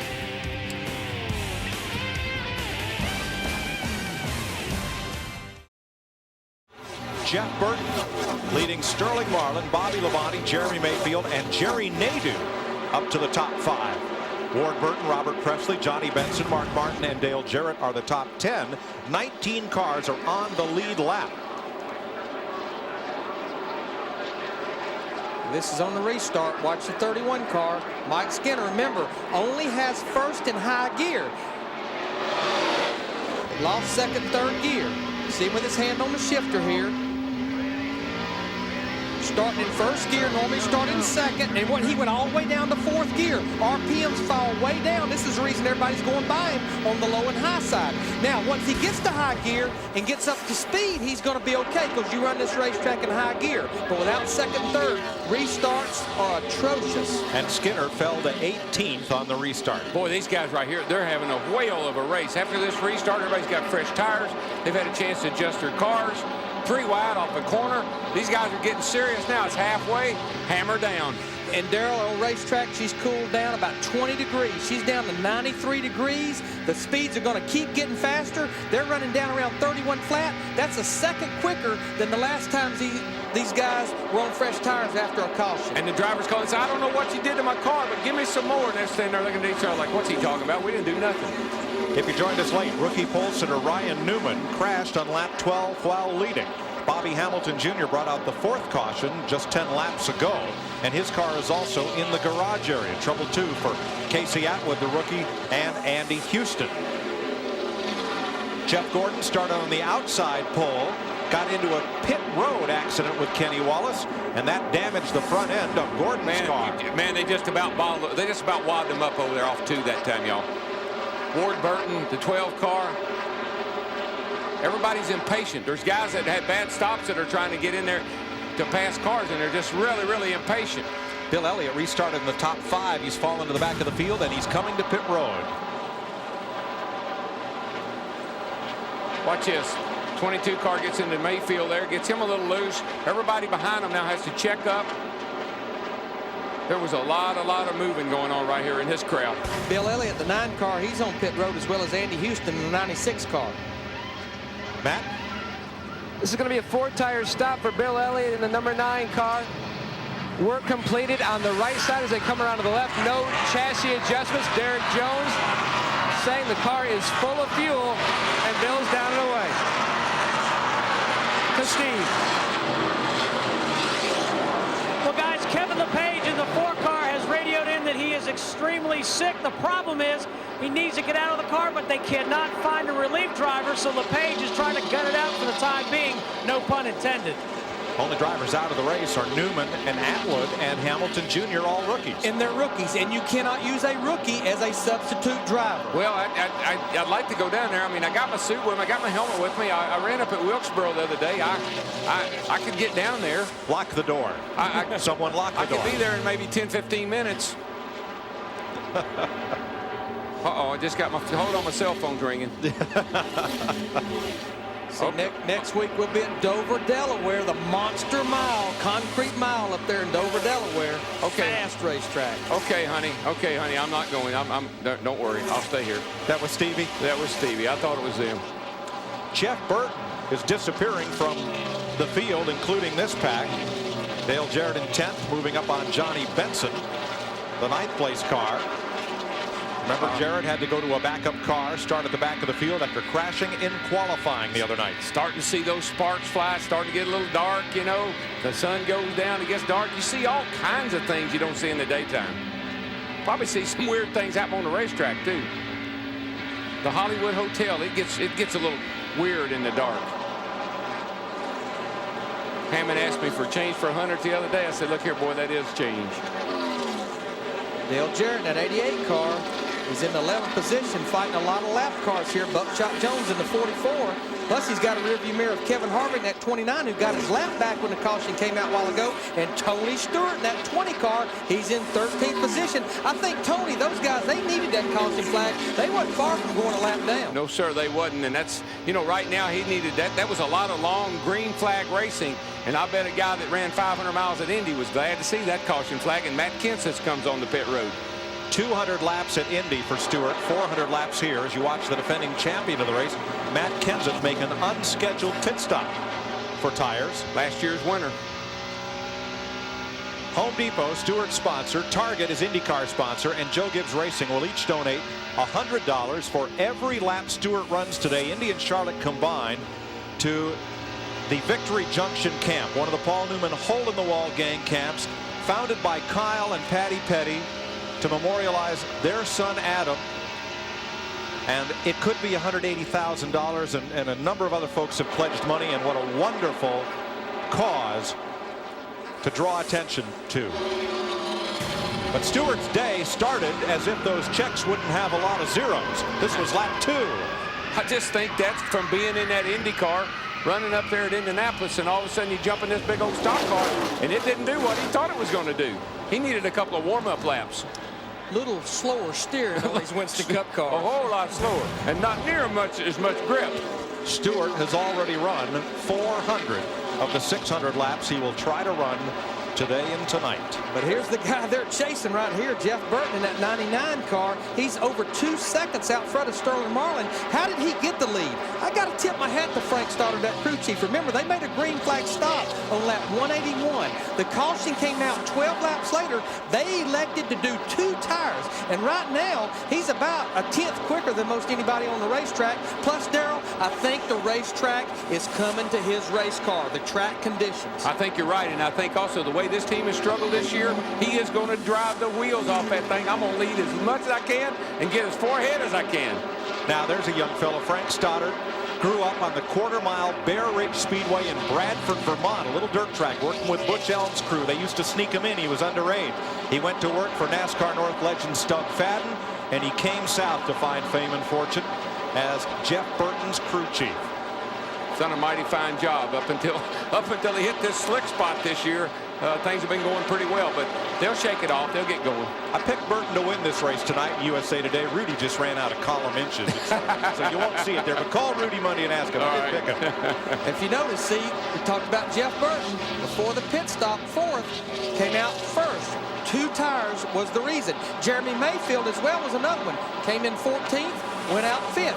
2 tires, that was the reason. These guys wanted to test the waters with 2 tires with only 12 laps on their tires. You need to do it early in the race before you get too deep into it. Yeah, I wouldn't fall in love with that move if I was them. I might try it once, so that could end up biting you. Look at Jeremy Mayfield, currently 6th, started 34th. Woo, he's made a good run too. Robert Presley in that 77, we talked about him earlier. He's up to 7th. Matt Yoakum, these guys doing a good job today. They sure are, Larry. Robert was just riding in the 6th position. He was just passed by the 12 car Mayfield. Robert's reporting in that his car is very loose at the beginning of a run, but then gets progressively tight. So Ryan Pepper and the crew chief did not make any changes on their last stop, just 4 tires and fuel. Meanwhile, an update on the 9 car, Bill Elliott, he ran over some debris and cut down the right front tire. That's why gas man Rodney Rhodes didn't have to put both cans of fuel on that stop. To Jeannie. Well, Matt, as Steve Burns was saying earlier, Kevin LePage suddenly got nauseous behind the wheel. They asked him to hang in there for a while. They thought maybe it was some fumes, maybe it was just exhaustion from the heat, and honestly now they've kind of given up on him, and this is more like a public service announcement now because they're in search of Mike Wallace. They believe he's here at the track, and there's some hope that he can get behind the wheel and spell Kevin for a while, who continues to feel very sick. Or, Darrell, do you have some spare time? Yeah, I do. I lock the door, Jeannie. I won't let him leave. I'm trying to get down there, but they keep, let go of me, y'all. I can't get down. Hey, listen, real quick, why that 77 car can be loose on the start and then tighten up as the fuel load burns off, as the fuel comes out of the rear of the car, the nose weight will pick up. The car will get heavier on the front, and then it'll start to tighten back up for him. Fox Track showing you instantaneous speeds on Ward Burton and Jerry Nadeau. 4th and 5th place cars. Good thing Chris Myers, if y'all treated Chris like this, y'all got me tied up, got my hands tied, I can't move. Chris couldn't talk if he was up here. Jeff Burton looking for his first win of the season after a dismal start to 2001. That Jack Roush team trying to turn it around here at Charlotte. 2 seconds out front of that second place car and pulling away. And you're watching NASCAR on Fox.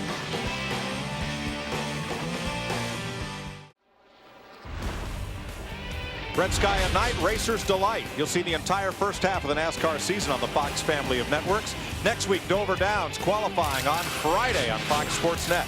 On Saturday on FX, the MBNA Platinum 200 for the NASCAR Busch Series and final practice for the Winston Cup cars. Then Sunday, NASCAR This Morning on Fox Sports Net, the MBNA Platinum 400 here on Fox, and NASCAR Victory Lane wraps it all up on Fox Sports Net Sunday evening. Jeff Burton, your leader, by 2 seconds over Bobby Labonte and Sterling Marlin. In NASCAR's longest race, the Coca-Cola 600, here's our Visa race summary of the event so far. 12 leaders and 18 lead changes. We're just past halfway. 400 laps make up the distance. 18 cars are still on the lead lap. We've had 4 caution periods. Well, we got a good representation from all the manufacturers. You got pretty much one of each right up here in our top 5. Ford leading, Pontiac second, Dodge third, Chevrolet fourth, another Dodge or another Ford there, yeah, 5th, Jeremy Mayfield, and another Dodge 6 in the 22 car, Ward Burton.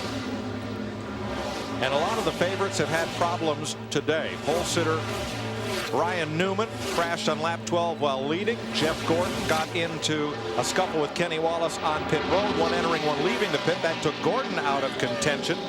Tony Stewart, doing the Indy Charlotte double, has climbed to 14th in this race. And this battle, Jerry Nadeau and Jeremy Mayfield for 4th place, with Michael Waltrip, who's a lap down. You know, Jerry Nadeau, who may have qualified 23rd in that 25 car. I talked to Tony Furr, his crew chief, this morning. He said, Larry, we saved this car. We run it at Michigan and Charlotte. This is the same car that he led so many laps a year ago. It was brand new a year ago and blew a motor late in the race. Also, he ran 5th with this car at the Winston a week ago. This car is a good race car. Yeah, he likes this car. He's real high on it. Thought it'd do real well tonight. Jerry has always ran well here. It's like they just struggled putting the end of the race together with the middle and the beginning. That's been their problem. You know, the thing about it's been their problem a lot is closing the deal. For various reasons, you know, trouble here, trouble there, just various reasons. But that's been their Achilles heel. I asked Jeremy Mayfield, the 12 car, which car is this? Where have you ran this car? He said, all I can tell you, it's my favorite car. Every time they talk about running it, I'm loving it. This 4th and 5th place battle is about 6.5 seconds behind race leader Jeff Burton. Well, I tell you, a guy that just keeps on keeping on is that 77 car. He just went around Ward Burton with ease, I might add. Robert Presley had a great career in the NASCAR Busch Series. The Asheville, North Carolina driver took a while into his late 20s to hit his prime, and then came to Winston Cup racing, struggled a bit. But this team has really shined here in these last few races this season. They opened the season strong, kind of had a little problem there for a few races, but he's been right up there in a lot of races. And they run Penske motors in that 77 car. Steve Burns, Ward Burton in the 22 keeps fading. What's happening with him? Well, Larry, we know what's wrong. He's told crew chief Tommy Baldwin, and the car doesn't want to rotate, meaning from the center of the corner off, he can't get the thing turned. He's tightened up. That plus 2 pit stops that were not at optimum speed have relegated Ward Burton to 7th place. There's Jeremy Mayfield underneath Nadeau.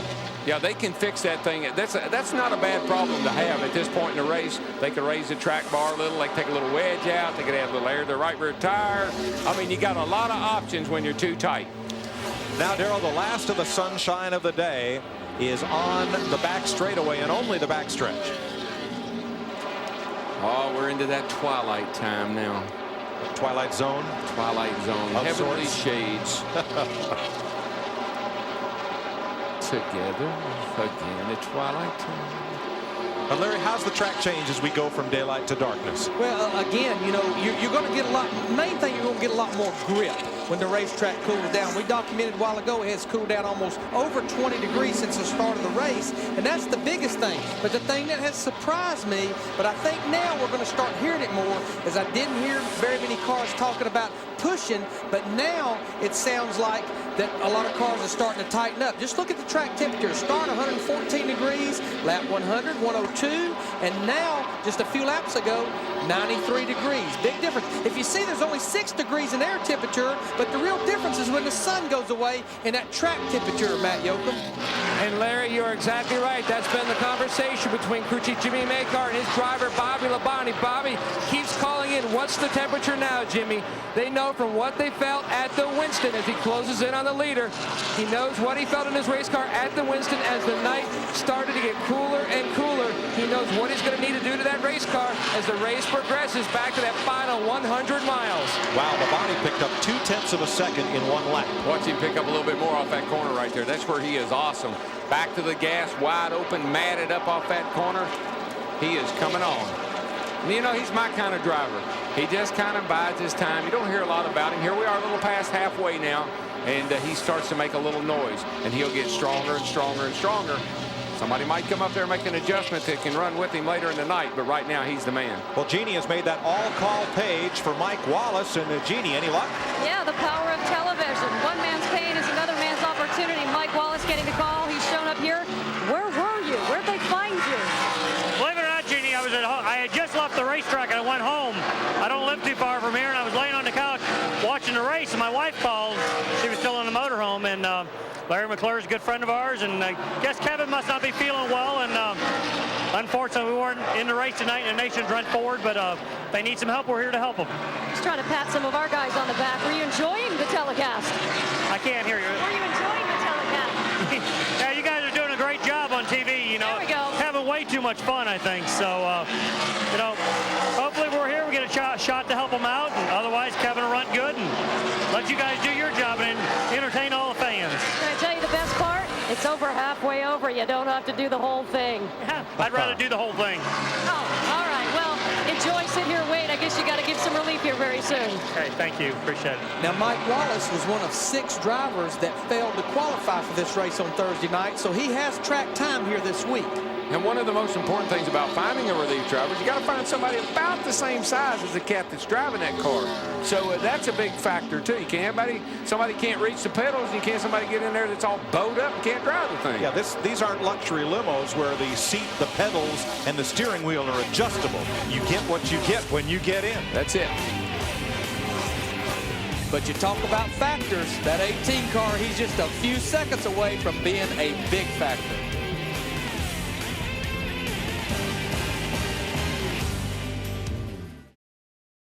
Jeff Burton has led since the restart, but Bobby Labonte comes steaming around the outside of Burton's number 99 and puts the Joe Gibbs Racing Pontiac in the lead. Bobby Labonte, he's just been phenomenal here. And I mean, in 12 races, he's got his first Winston Cup win here. And he won here in last October. He's been in the top 3, 6 of the last 7 races here. So he's got this joint figured out, and the sun is just about out of the picture. The lights are on. They're starting to really get a little shadow off the cars. It's almost nighttime at Charlotte. I love going to the ballpark, Darrell, for a twilight doubleheader. You start in daylight, you end in darkness, and next Saturday, baseball returns to Fox. That's pretty timely. That was great segue. Bobby Labonte made a nice segue to the lead. We're going to go to Dick Berggren for a story about a crewman whose mind is on his job, but his heart is elsewhere. Dick?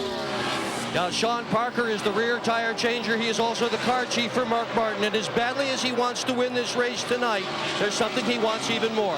His 26-year-old wife, Tara, right now is in the Winston-Salem Hospital. She is in a critical care unit awaiting a heart transplant. She has A1 status. The next matching heart is hers. Sean has been driving back and forth between the garage and the hospital on a virtual daily basis for weeks. They are keeping their fingers crossed, and we all wish you well, Tara Parker. Good luck. They really haven't been married that long, and Sean Parker, one of the hardest working guys in the garage area. He's always working on that 6 car, that Viagra car. Bobby Labonte started 24th in this race. Last year, Matt Kenseth won from 21st. The more I watch Bobby Labonte, the more he reminds me of David Pearson. When the car is really right, he'll run a lot of laps out front. Otherwise, he'll just kind of sneak up on you. And you see that Bobby Labonte picking up 23 spots from 24th to the lead. Now, as for the drivers who have moved in the other direction, Jeff Gordon from 2nd to 37th. Bill Elliott has dropped 30 spots from where he started. Todd Bodine, Buckshot Jones, and Stacy Compton. And of course, Bill Elliott having to make the unscheduled pit stop for a flat right front tire. Jeff Gordon, the accident on pit road, 2 big factors there. Ward Burton's on pit road, and I think that would be unscheduled. Now that's a former leading car that had dropped well back in the lead lap. Steve Burns, what's up? Well, guys, it's been about 57 laps since Ward Burton was last on pit road. You remember his car, he was complaining he was getting increasingly tight. Now right side tires, the Jack goes under, they're going to put right side tires on. They've had trouble on the front the last 2 stops. They also made a chassis adjustment to the left rear of the 22 car. Left side tires going in. The 93 car, his teammate is slowing on the racetrack. Ward Burton is away. Bad day for teammates. Bad day for the Bill Davis team, and that here is Dave Blaney coming in on the same lap as Burton. Looked like his right front. I thought his right side was down, and boy, we've seen a lot of flat tires on the right front tonight. That boy is used up there. Jeff Burton, meanwhile, Ward's younger brother, led a good part of this race and now runs second, 2 seconds behind Bobby Labonte. Here's Dick Berggren. His crew chief, Frank Stoddard, just came over the radio and told Jeff Burton that he should simply keep his eye on that number 18 car that's in front of him, run his own race, and don't worry about anything else. Burton in 2nd spot, having one of the best runs he's had all year long. So Darrell is going to race the racetrack. Yeah, but unless Burton's got X-ray vision or Superman, he ain't going to see that 18 much longer because he is driving away into the sunset. Darrell, I've tried to convince drivers, you're catching him, you're catching him. And they'd say, if I'm catching him, why is he getting stalled? Yeah, he keeps getting, getting away. Trouble in turn 1. Is that Presley up in the wall? No, it's Kenny Wallace, and it's Presley. It's Kenny Wallace in the 27 car. There's Look at the Presley. damage on Robert Presley. Boy. Lots of damage. Caution is on the speedway. You know, we had a couple of cars on pit road there, the 22 and the 93. I wonder if there was some debris on the racetrack or something, because that could be a blown something happened to the right front tire on that car. Kenny Wallace picking up new sponsorship for the rest of the season from the Sauer family business there, and his race appears to have ended in the turn 1 wall. Robert Presley was also involved. It looks like, looking at Robert's car, he run into the back of Kenny, probably when something happened down there. We'll have to take a look at it and see. What a shame. He'd been running in the top 10 all night, 6th position when this happened. He goes to the garage area. The Asheville, North Carolina driver pulling it off into the garage, and we'll have to wait for next week at Dover. So we can see what happened here and get an idea, maybe. Well, that's Kenny up and into the wall. Kenny up into the wall. And Robert runs. I think Robert ran into the back of the 92 car. Stacy Compton could see Kenny Wallace, started checking up. Robert Presley right on him, could not see him. But it was Wallace who had the trouble to bring out the caution. All of our leaders will be to pit road, I'm sure, for 4 tires. It's been well over 50 laps since they was on pit road. Bet that 99 doesn't do 2 tires again. I wouldn't think so. 7-11 pit split. Labonte at the top, Jeff Burton, and Kevin Harvick shown at the bottom. Matt. The 18 car, Bobby Labonte, at the top of your screen. He was reporting his car was a little bit tight on the entry to the corner, so they made an air pressure adjustment, half a pound of both front tires, a 4-tire stop of fuel. Let's go to Dick Berggren. Well, Jeff Burton is in for 4 tires, a little bit of a drink, and a granola bar, which they unwrapped. He asked to have that happen, and they just stuffed it through the window. To Steve. Well, Kevin Harvick doesn't get any snacks, but he does get 4 brand new tires. No adjustment for the 29 of Kevin Harvick. Now under caution, the first lap of caution that the pits are open, only cars on the lead lap are allowed to pit. Everyone else will be in the next time by for their stops. But it looks like the 99 car, Jeff Burton, that group, the world reigning pit crew champions, they did their job. There was a close deal, but he beat him off. So we're under caution for the 5th time this evening as darkness settles in on Lowe's Motor Speedway north of Charlotte, North Carolina. You're watching NASCAR on Fox.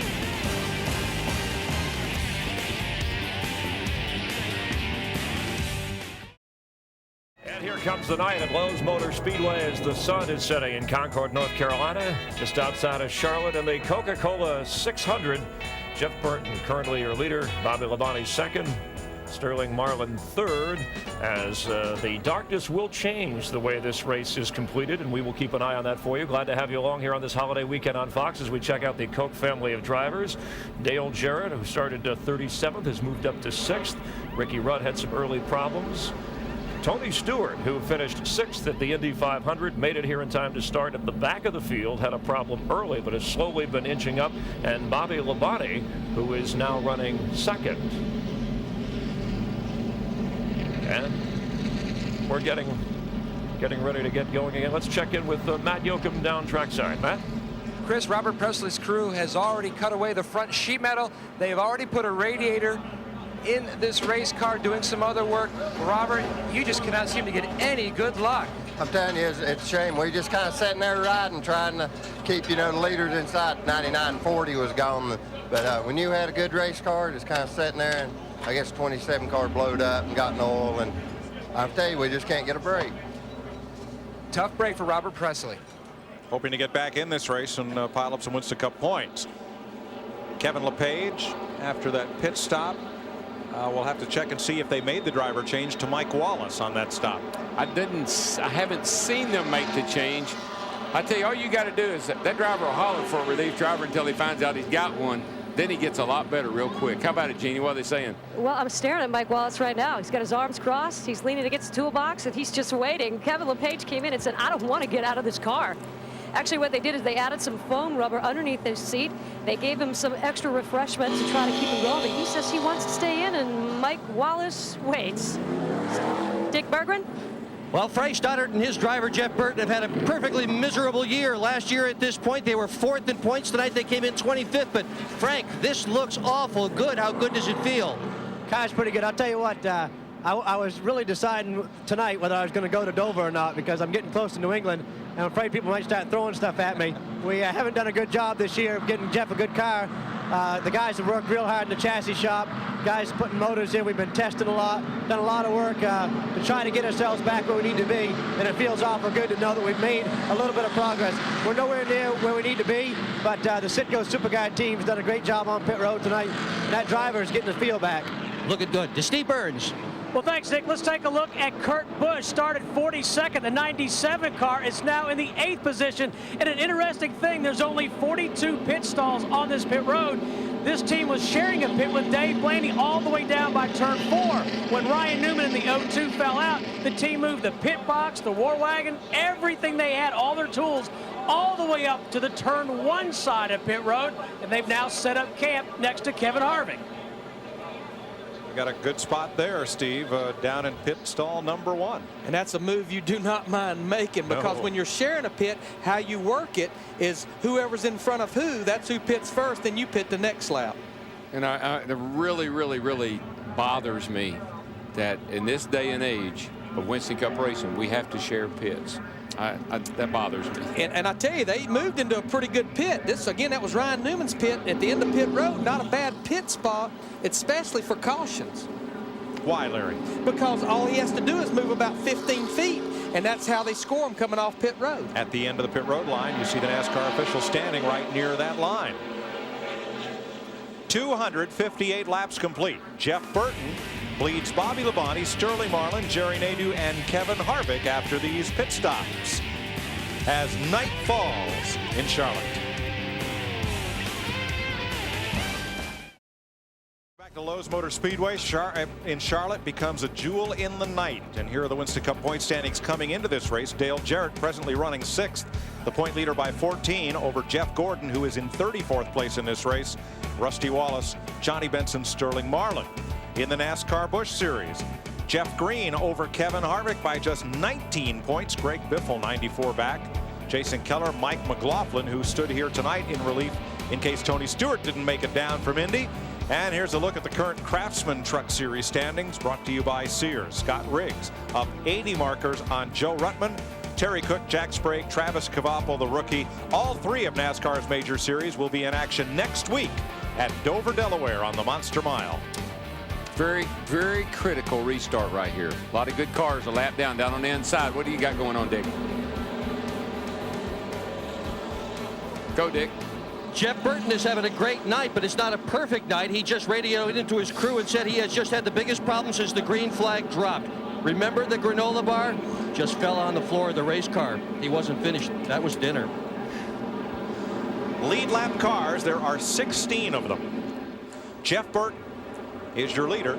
All right, let's talk about the 22 car in front of Jeff Burton, Ward Burton, Jeff's brother. The reason he's restarting there, he's on the tail end of the lead lap. Remember, right before this caution, he was under pit road under green flag conditions. They put him a lap down. When the caution came out, he was able to make that lap up. That's right. So officially, he's the 17th car, tail end of the lead lap.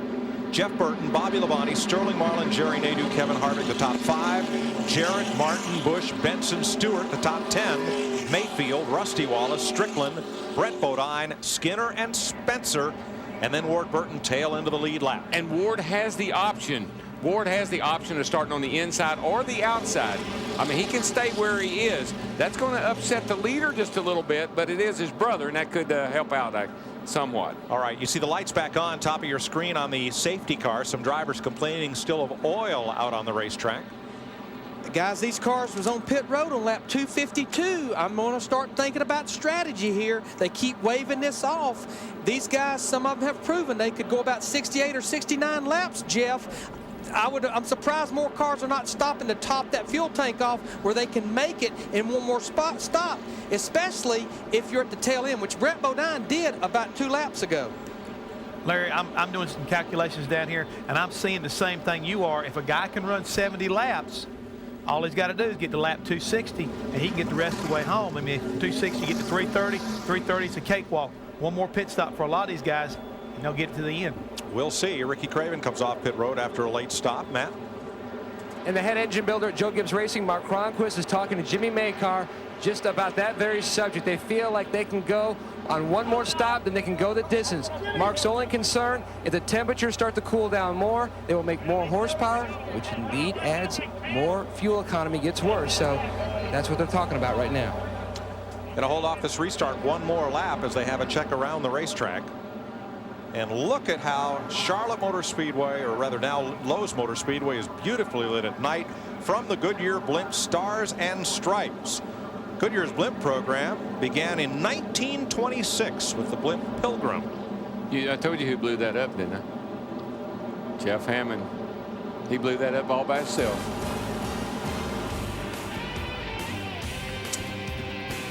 We'll be saying goodnight moon, but not for a couple of hours here as Jeff Burton leads Bobby Labonte and Sterling Marlin under caution in the Coke 600 on Fox.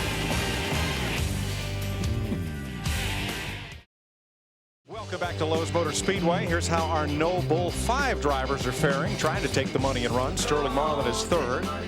Dale Jarrett, Johnny Benson 9th. They're on the lead lap. Not so Jeff Gordon or Todd Bodine. Now, these were the first 5 finishers at Las Vegas. That's how they became eligible for the No Bull 5 today here at Lowe's Motor Speedway. We started out in bright sunshine, put the shades away. Now we're going to run at night, and everything's changed. Well, right now, this is one of the most critical restarts we're going to see the rest of the night. Got a lot of good cars a lap down that are anxious, really going to try hard to get back on that lead lap.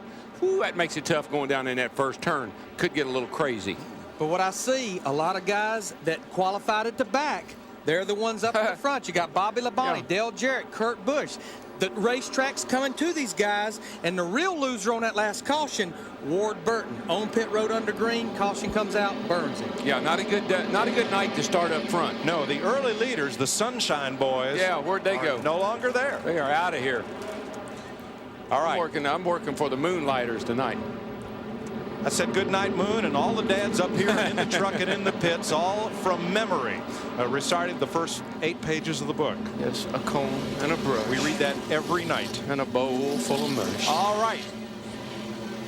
Rather than us, let's let you enjoy 800 American horsepower times 38 cars left in this race as we're going to crank it up for this restart with 265 laps complete out of 400 this time by. Here we go. Crank it up.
Crank it up and fire it up, Darrell. Look at the sparks fly now. Oh, yeah, this is letting that rough side drag, boys. Get that thing down on the ground. We got to go now.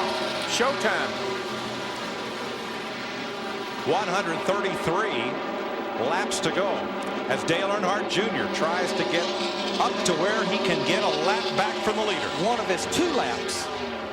His car has gotten better, much better, but it doesn't stay with him very long. It seems like it falls off. But Darrell, just remember, early in the race, racetrack hot, he was very loose. Racetrack has cooled down almost 30 degrees coming to his race car. Boy, Bobby Labonte, man, outside power move on the outside right around Jeff Burton takes the lead.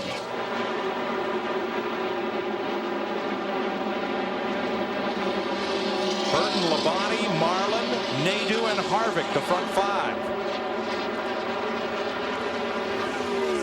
There's Kevin Harvick. And Harvick's up to 5th, and you got to realize something. He got back on the lead lap on one of those cautions. He beat Ward Burton back to the start line by about a half a car length. How about that 88 car, Dale Jarrett, all over the back of Kevin Harvick. Now remember, the 1 car, the Pennzoil car, Steve Park, is a lap down from a penalty earlier on pit road under green. Too fast leaving the pit. And his car's been really good. He was right up there in a position to get a lap back a little bit ago, but didn't quite make it. Last lap for Labonte, 175 miles an hour. Bobby Hamilton Jr. back in the race after he pounded the wall back at lap 193. They repaired his car. Also back in the race is Robert Presley. He was involved in the most recent caution when Kenny Wallace hit the wall. Jeannie is with Kenny. Yes, Kenny Wallace watching the race from the hauler instead of the track.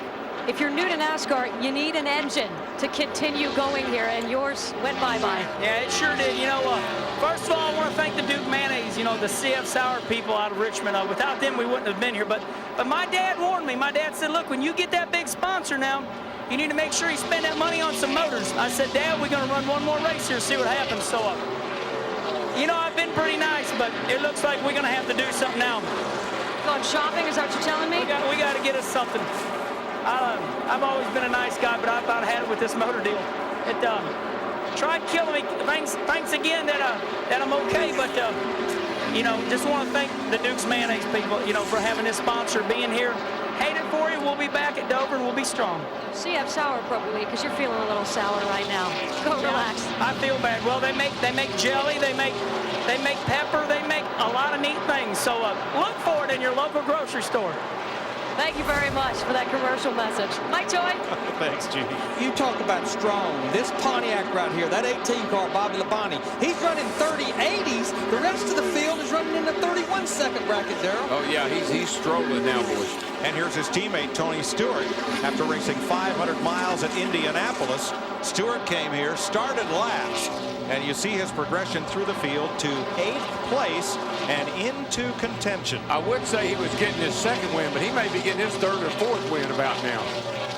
Dale Jarrett crashed in qualifying, banged up his ribs, had trouble practicing, needed the flak jacket, had to rework the seat so it would all fit in there without further injuring or hurting him to where he couldn't drive the race car. But He's a tough bird. He's a nice guy, but he's a tough bird. And he's really probably in the best shape he's been in a long time. He's been working out a lot. He's been running a lot. And that makes a huge difference, particularly if you're injured. Jarrett in 6th. That UPS car, it's not the truck, but it's one fast race car. Look at Steve parking that one car all on the back of Dale Jarrett. Now that will really loosen that 88 car up, taking the air off the rear spoiler. But man, look at that thing go down that straightaway. Woohoo! Parks better through the turn, but boy, Jarrett just accelerated away from him once he got up on the straightaway. Probably wouldn't like to shake him though, because that is bothering him. It's a real distraction to have somebody right up underneath the back of that spoiler.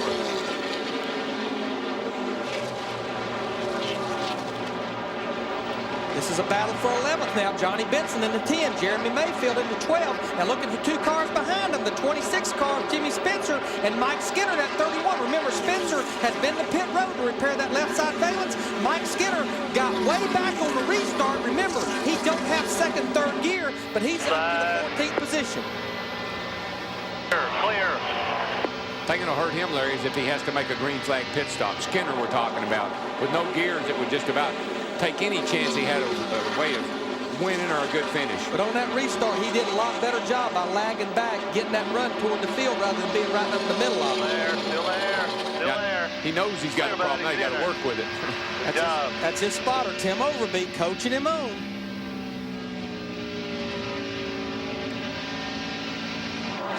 At second place, Jeff Burton has been caught by Sterling Marlin.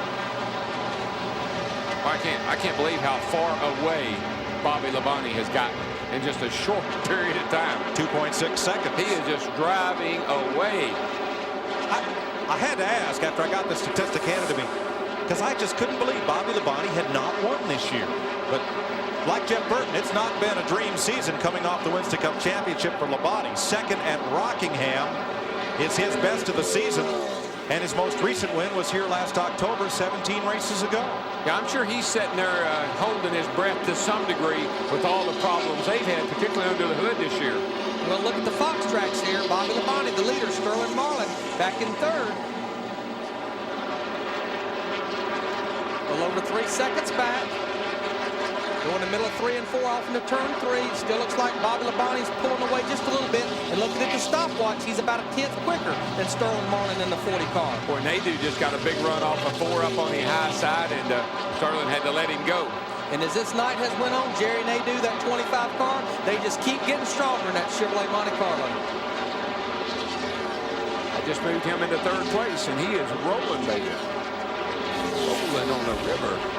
121 laps to go here at Lowe's Motor Speedway in NASCAR's longest race. Glad to have you with us tonight for the Coca-Cola 600 on Fox.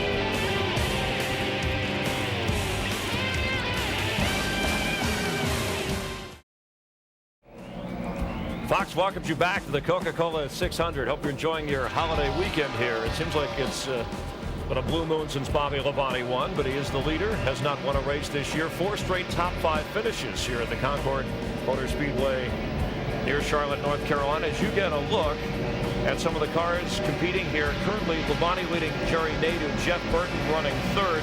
An amazing story developing here in the top 10. Dale Jarrett, who bruised ribs, the current points leader, running 4th currently after starting 37th. And Jeff Hammond, Tony Stewart, who ran at Indy, the Indy 500. We'll get to Tony Stewart in a moment, but this is during qualifying when Dale Jarrett needed to use a provisional to make this race. He had to pull out a backup car, heavily damaged his car Thursday night qualifying. Had a lot of trouble, had to go to the flak jacket, protect his ribs. He was having a lot of trouble during practice. Hey, he put it on. He said, I'm getting back in this car and I'm going to drive it. He is doing one whale of a job tonight. They talked about Jeff Green backing him up. He said, no, you send him home. I'm the guy. And as Darrell Waltrip pointed out, Dale Jarrett is a guy who runs on a regular basis, watches what he eats. They talk about drivers being athletes. He certainly is one. And he has withstood this marathon race tonight and is moving up. And as we said, currently 4th. Now back to Stewart. He runs at the Indy 500. Remember, he did it in '99. He finishes 6th today. That was better than finishing 9th when he ran in 1999 when he was 4th in the Coca-Cola when he tried the double the last time. And look at him currently moving up. Oh, he's definitely moving up. He is another one of those guys that shows a lot about determination. Has run almost 500 laps today in competition, both in Indy and here at Charlotte tonight, and he's still not finished. And if we take a look at what he did earlier today, they had weather delays at Indy. They also had caution flags. He had a little bit of a foot cramp. He withstood that, came here, and had to start in the back of the field because he missed the drivers' meeting. But let's take a look when he was leaving Indy after finishing 6th. Got him into a private jet. Joe Gibbs lending him the Learjet. It took about 59 minutes. Landed at Concord Regional Airport, which is just a few minutes away by chopper. You know that movie Planes, Trains, and Automobiles? For him, it's planes, cars, and more cars. Here he is landing here, getting off, and you'll see Tony Stewart actually working out that foot, those cramps, to make sure he was okay. Then they chopper him from Concord Regional Airport to the infield at Lowe's Motor Speedway. He hops in the car with plenty of time. Fans cheering him on. And again, had to start at the back. And early in the race, spun out. Make matters worse, on the second lap, he gets in a little altercation with Kurt Busch and has to spin his car out. But yet, they keep their cool. That Joe Gibbs operation, you know, they didn't falter. Tony Stewart got back on the roll. They worked their way back through there. Now they got themselves back in contention, running 8. I mean, the Tony Stewart 1100 has a chance of happening here, and he can improve on both of his finishes from the last time he did this. 934 miles, and there's his teammate, Bobby Labonte, part of the Joe Gibbs team, who is your current leader. 934 miles today racing for Tony Stewart, and then Darrell Waltrip, a driver going from an Indy car and the Indy 500 to this has to be difficult, but Tony Stewart is hanging in there. Yeah, it really is. And you know, I didn't see where he jumped in that phone booth. Somewhere in there he had to change his into his cape, you know, because he's being Superman tonight.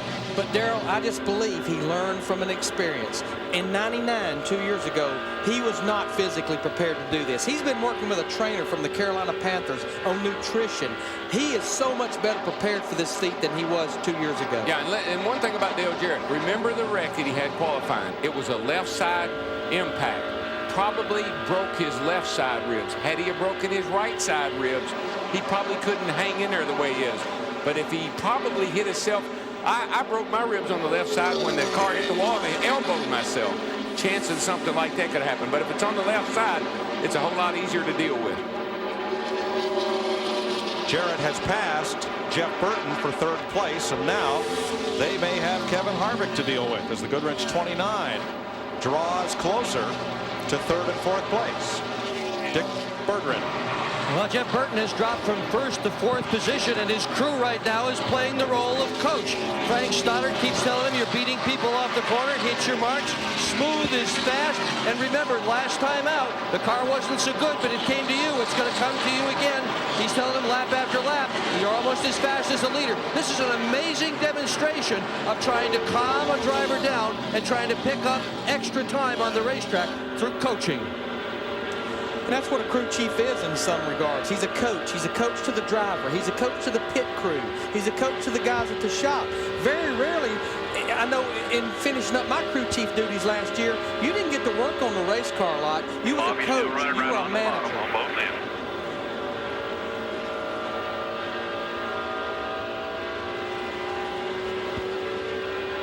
The thing about it, Larry, there's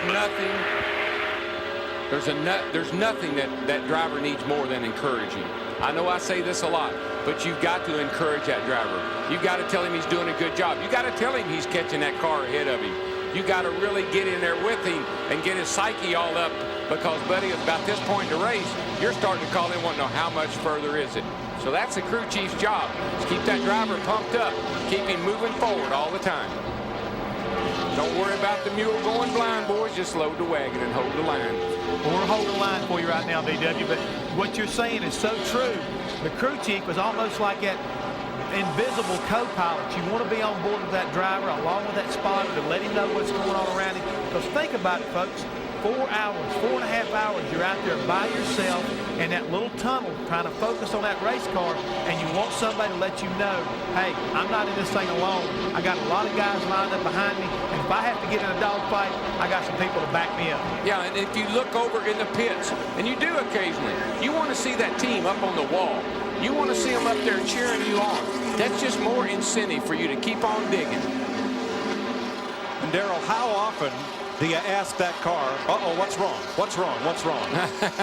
Well, my mic is hung open a few times. I have tremendous conversations, very intelligent conversations, as a matter of fact. Sometimes more than I've had with Jeff, talking to my car, saying, come on, baby, stick for me, stick for me.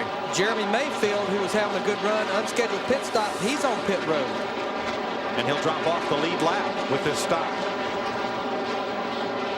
He's one of the cars that came in and topped off near the end of that caution period, trying to stretch this thing to make it on one more pit stop to lap 400. It doesn't look like the racing gods are going to let anybody steal this thing tonight, Larry. Everybody that's tried that, it seemed like they've ended up with a problem. But that 18 car at Pontiac, he's stealing it right now. He's 3.5 seconds ahead of second place Jerry Nadeau. So many cars were strong early. So many cars, I mean, just took off, and you thought this guy could win tonight. You thought Rusty Wallace was one of them. There were others. Jimmy Spencer. So many guys. The 31 car. And where are they now? They have all just faded to the back. Skinner's back to 11th. Spencer's back to 12th. There's Rusty Wallace back to 10th. Ward Burton back to 16th. And they were all sunshine boys. They were strong in the light.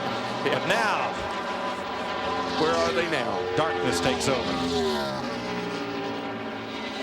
Bobby Labonte has a 3.6-second lead on Danbury, Connecticut's Jerry Nadeau. Dale Jarrett has climbed to third. Jeff Burton is fourth, and Kevin Harvick is fifth with about 100 laps to go in the Coke 600 on Fox.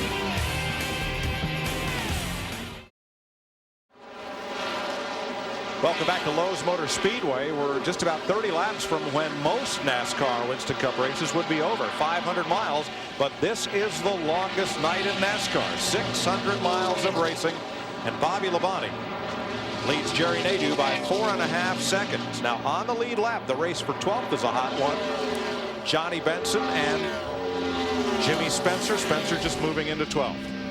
Yeah, Spencer had a fast car, and then he had problems. He run over some debris and messed up the nose on the car, and they worked on it almost every caution, but it's apparently affected the car just about like what it did to Jeff Gordon's early in the race. But, you know, talking about Bobby Labonte, 4 of my favorite words I love to hear from my crew chief. You are pulling away. That was always music to my ears. And he is pulling away. Now Ricky Rudd and Ward Burton are in danger of going a lap down here. We're actually looking at the back of Ricky Rudd in that Texaco car, the 28 car. Again, had that problem early in the race under green. A flat tire got a lap down. Right now he's on the tail end of the lead lap, and he's the best friend that Ward Burton's got because he's the one picked between Bobby Labonte in the 18, and there's Ward Burton in the 22 car. Both these cars need a caution flag. They'd be back on the lead lap. And I don't really think Bobby Labonte is forcing the issue. He looks like he's pretty content to follow along behind these two cars. He is pulling away from everybody else. Tell you a guy that, well, a guy, my favorite guy here, old Ralph. Old Ralph is hanging in there tonight. Brett Bodine in the 11. Some people carry the mail like Dale Jarrett. This cat, he carries the groceries. Now he's on the lead lap in 14th place. And he's been doing good. This is a great run for Brett Bodine. Got his first career pole here several years ago, I think in 1989, 1990. And always has ran good. He's had some good runs this year, just couldn't get to the end of the race. And he is the leading owner-driver in the race. Yeah, he is. I mean, it's a single-car team. He runs the thing out of his own pocket. Just him and old Ralph doing a pretty darn good job. Mike Hillman is crew chief, sharp guy. Good chemistry there. Another guy that's hung on the lead lap all night long. Great run. They've missed some races this year, but Hut Strickland in that 90 car right there, Junie Donlavey out of Richmond, Virginia, still on the lead lap. He's in 15th position. Good run for this race car as well. Again, single car operations. This is one of them. There's not many of them, but they do have Robert Yates' engine in that race car. Back in my era, they would call those guys independents. Even though they got sponsors on their cars, they would be considered to be independents. Bobby Labonte is your leader. He is 5.5 seconds up on Jerry Nadeau. And he would be considered to be factory back. That's Right. kind of like the two kinds of teams we had back when I first started. And here's Roy Buckshot Jones, 26th place. He's a lap off the pace, but he was the only of the 3 Petty Enterprises cars to make the field. And this was a brand new race car. He had a hard crash last week in the Winston Open. Broke out a brand new race car here. Good qualifying run. Qualified 13th. See the car. Don't want to stay down with him, but he's up there, as you said, running in 26th position. 90 laps to go here at Lowe's Motor Speedway. There's Joe Gibbs, who owns the leading and defending Winston Cup champion car of Bobby Labonte. More NASCAR on Fox in a moment.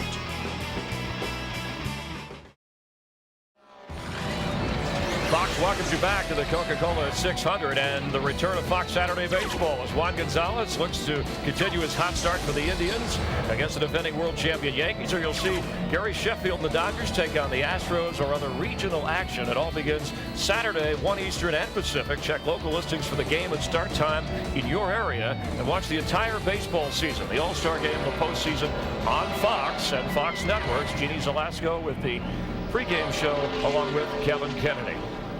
Bobby Labonte, currently your leader. Dale Jarrett, who started 37th, all the way up to third. It was after the 94 season when Dale Jarrett was leaving Joe Gibbs Racing to go to Robert Yates in the 88 car.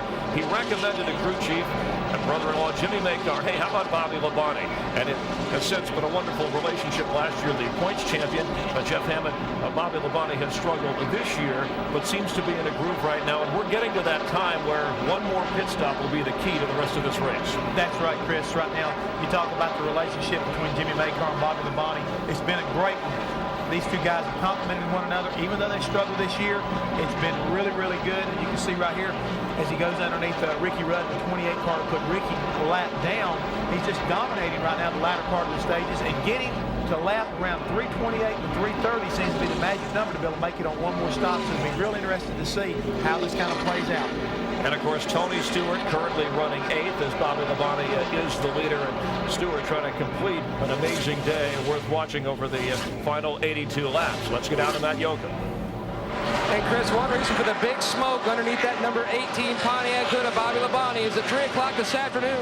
Mark Cronquist made a decision to put a different intake manifold on this engine package. It's very similar to the one that Tony Stewart ran the last half of last year. He won 4 of his 6 races with. They started out this year, but with some bad luck and bad parts, they went a little more conservative. But with this intake manifold applied to this engine package, Mark says he feels like they've got about 20 or 30 more horsepower this week than last week, guys.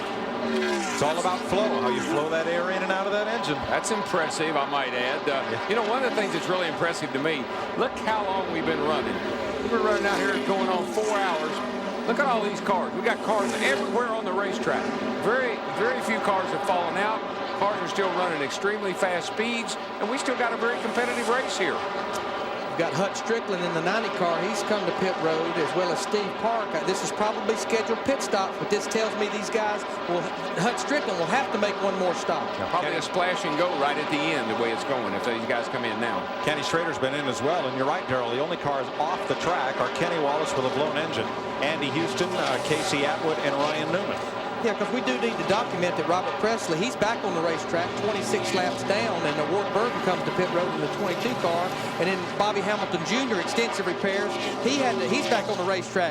Jeannie Zelasco, 25 car, 2nd place, he's in the pits.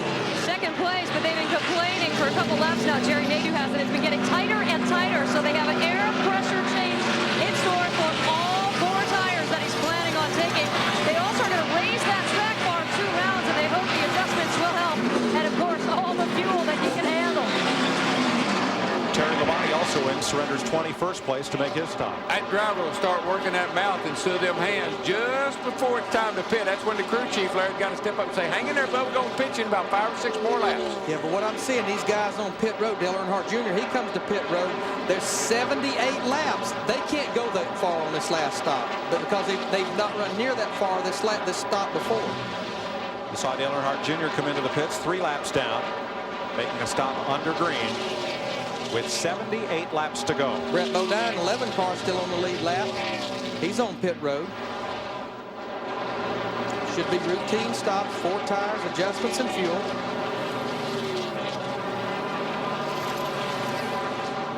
So Bill Miller on that front tire. I worked with Bill back in 1980. He's big, but he gets the job done. Now Bobby Labonte on the right side of your screen stays 6.4 seconds ahead of Dale Jarrett. Jarrett and now Ward Burton has caught back to Jarrett in that race for second place. Or Jeff Burton, excuse me. Jeff Burton has caught Jarrett. Some exciting racing going on. I mean, it's not all about who's leading it right now. There's some guys really, really working hard and fighting hard. I want you to watch Jeremy Mayfield. He blew by the leader just a little while ago. Watch this. He's got a fast car. He comes off the corner. There's 3 wide right here. He says, hey, excuse me, but I got to go. 4th place car in pit road, Kevin Harvick. Steve? And Kevin Harvick gets down to pit road. He's been complaining that the car is a little bit tight. It's the best it's been since it's gone dark and cool, but just a little bit tight. They made an air pressure adjustment. They take off one of the windshield films so he can now see better. Left side tires going on the number 29. All the guests at 16.5 seconds. Jeannie? Well, the 88 of Dale Jarrett in the pits. The radios have been very quiet, guys, because they've been getting interference from someone here at the track. NASCAR officials had to come on and give this person a stern warning to get off. 4 tires, a track bar adjustment, and fuels. Matt? A track bar adjustment for the 40 car Sterling Marlin. He's got that fluorescent red tail. You know he's going for the money. Slow stop on the left front. Trouble on the left front. Marlin's down and away. Tough break for the 40 car. Kevin LePage and now Tony Stewart, who has moved up to 4th place during this round of pit stops. Stewart is in. And man, you can make up a few tenths out on the racetrack. We always talk about the driver can affect the right side of that decimal point, but the pit crew can make a huge difference in the left side of that decimal point. They can make up seconds in the pits. You can make up hundreds on the track. Big difference. Toss that empty can all the way over pit wall. That's a big toss. It's heavy when it goes across. It's pretty light when it goes back. 17.6 for Stewart. Ron Hornaday is in, and Dave Blaney also making a pit stop. And you got to realize something. These pit crews have been out here working all night, too. They've made a lot of pit stops tonight. And, you know, it's hard to keep the adrenaline going for the whole night. Here comes our leader on pit road now. Bobby Labonte gives up a 7.3-second lead over Jeff Burton, who stays out on the racetrack and picks up the lead once more as Labonte comes to his pit stall. Matt? This should be Bobby Labonte's final pit stop. They told Bobby about 5 laps ago, try to save as much fuel as you can. As Peter Jellin grabs the second can of fuel as the guys come around to the left side, he asks for an air pressure adjustment down in the right front and also in the left rear as Peter Rabbit gets that gas in. You notice, Larry, how Jellin waited until the tire changer came around in front of him so he wouldn't interfere with the tire changer before he went with that second can. Here comes the 99 on pit road now. Yeah, there's no doubt. He gave the tire changers a free run here. Now, Bobby Labonte was last on pit road at 2:52. That was 75 laps. It's 72 to go. Dick Burton. Frank started his urge the crew, make sure you get it full, guys. That's so important. Get it full. He's telling Jeff Burton to stop the car right on the side with the wheels straight. And on the outside, Mark Armstrong's got the tires. They're going to put the core in. No wedge adjustment in this car. They want to start it a little bit loose because the car has been tightening up on these runs.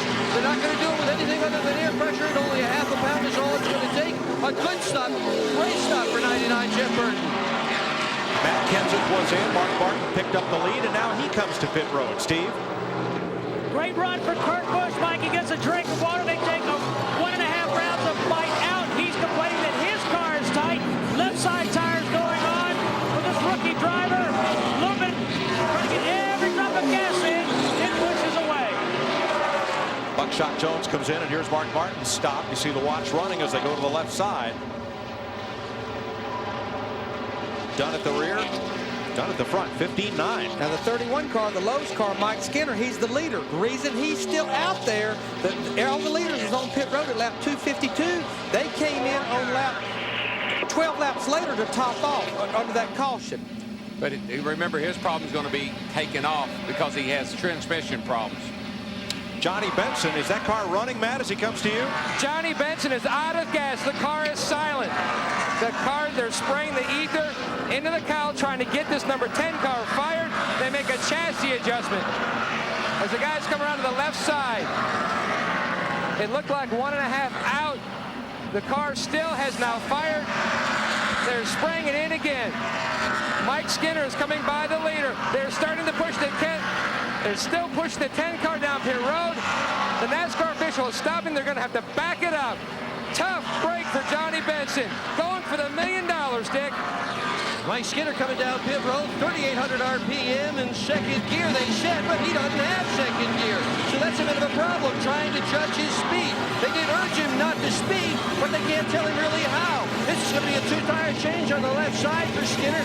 They have been so worried about this transmission, they're surprised he got this far. Ron Hornaday's in, Rick Mast, Bobby Hamilton all making pit stops. Robert Presley with his wounded car, involved in a crash with Kenny Wallace and Stacy Compton well back.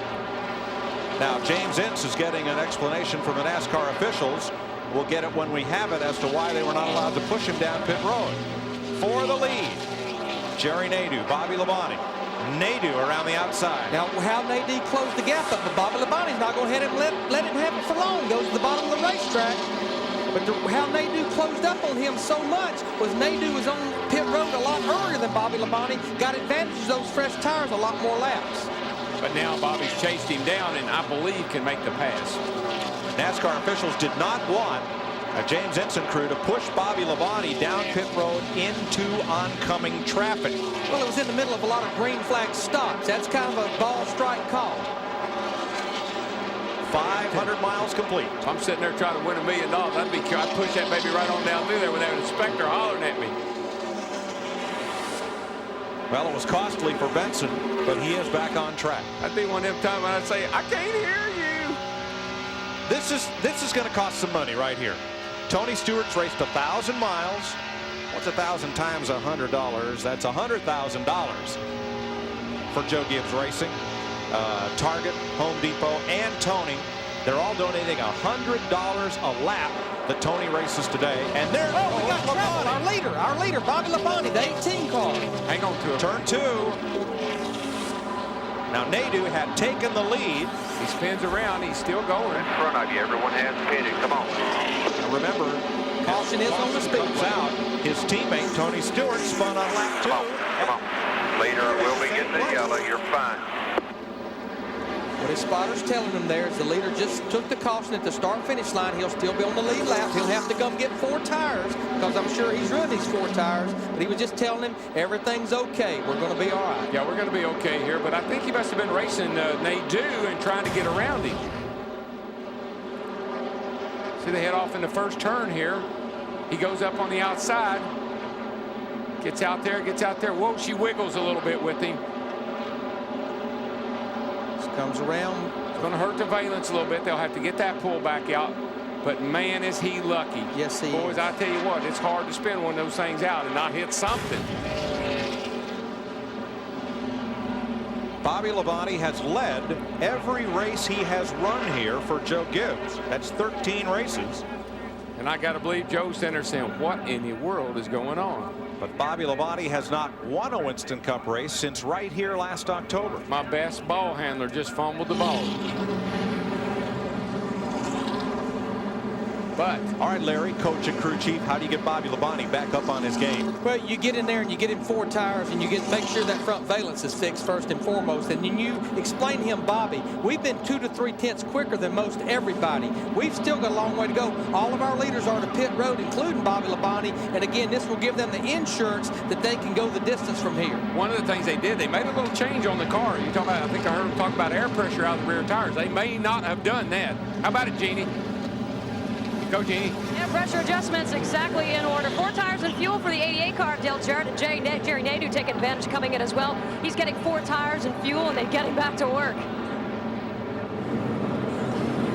Matt? 4 tires for Bobby Labonte. Peter Jarrett just topped it off a little bit. As the guys are starting to look at the front valence, right in the center, it's pushed in a little bit. Jeff Chandler, the guys are going to knock it out. They start to work to pull out just right in the middle of the front valence where it's pushed in. They looked at the video. When When the car was under caution, knew they didn't have that big of a problem, just a little bit, asking for more tools. Todd Meredith gets the clippers. They're going to trim away some of the metal. You can see some pieces have already come out. They're being told where the pace car is so they do not lose a lap. The pace car is in turn 3. Right in the middle there, they're pulling it out. And they are good to go. Jerry Nadeau won the race off pit road. Sterling Marlin, Dale Jarrett, Kevin Harvick as they came off the pit lane, and Kurt Busch. So here comes the pace car. Labonte will stay on the lead lap as the cars 1 or more laps down hit pit road. 63 laps to go.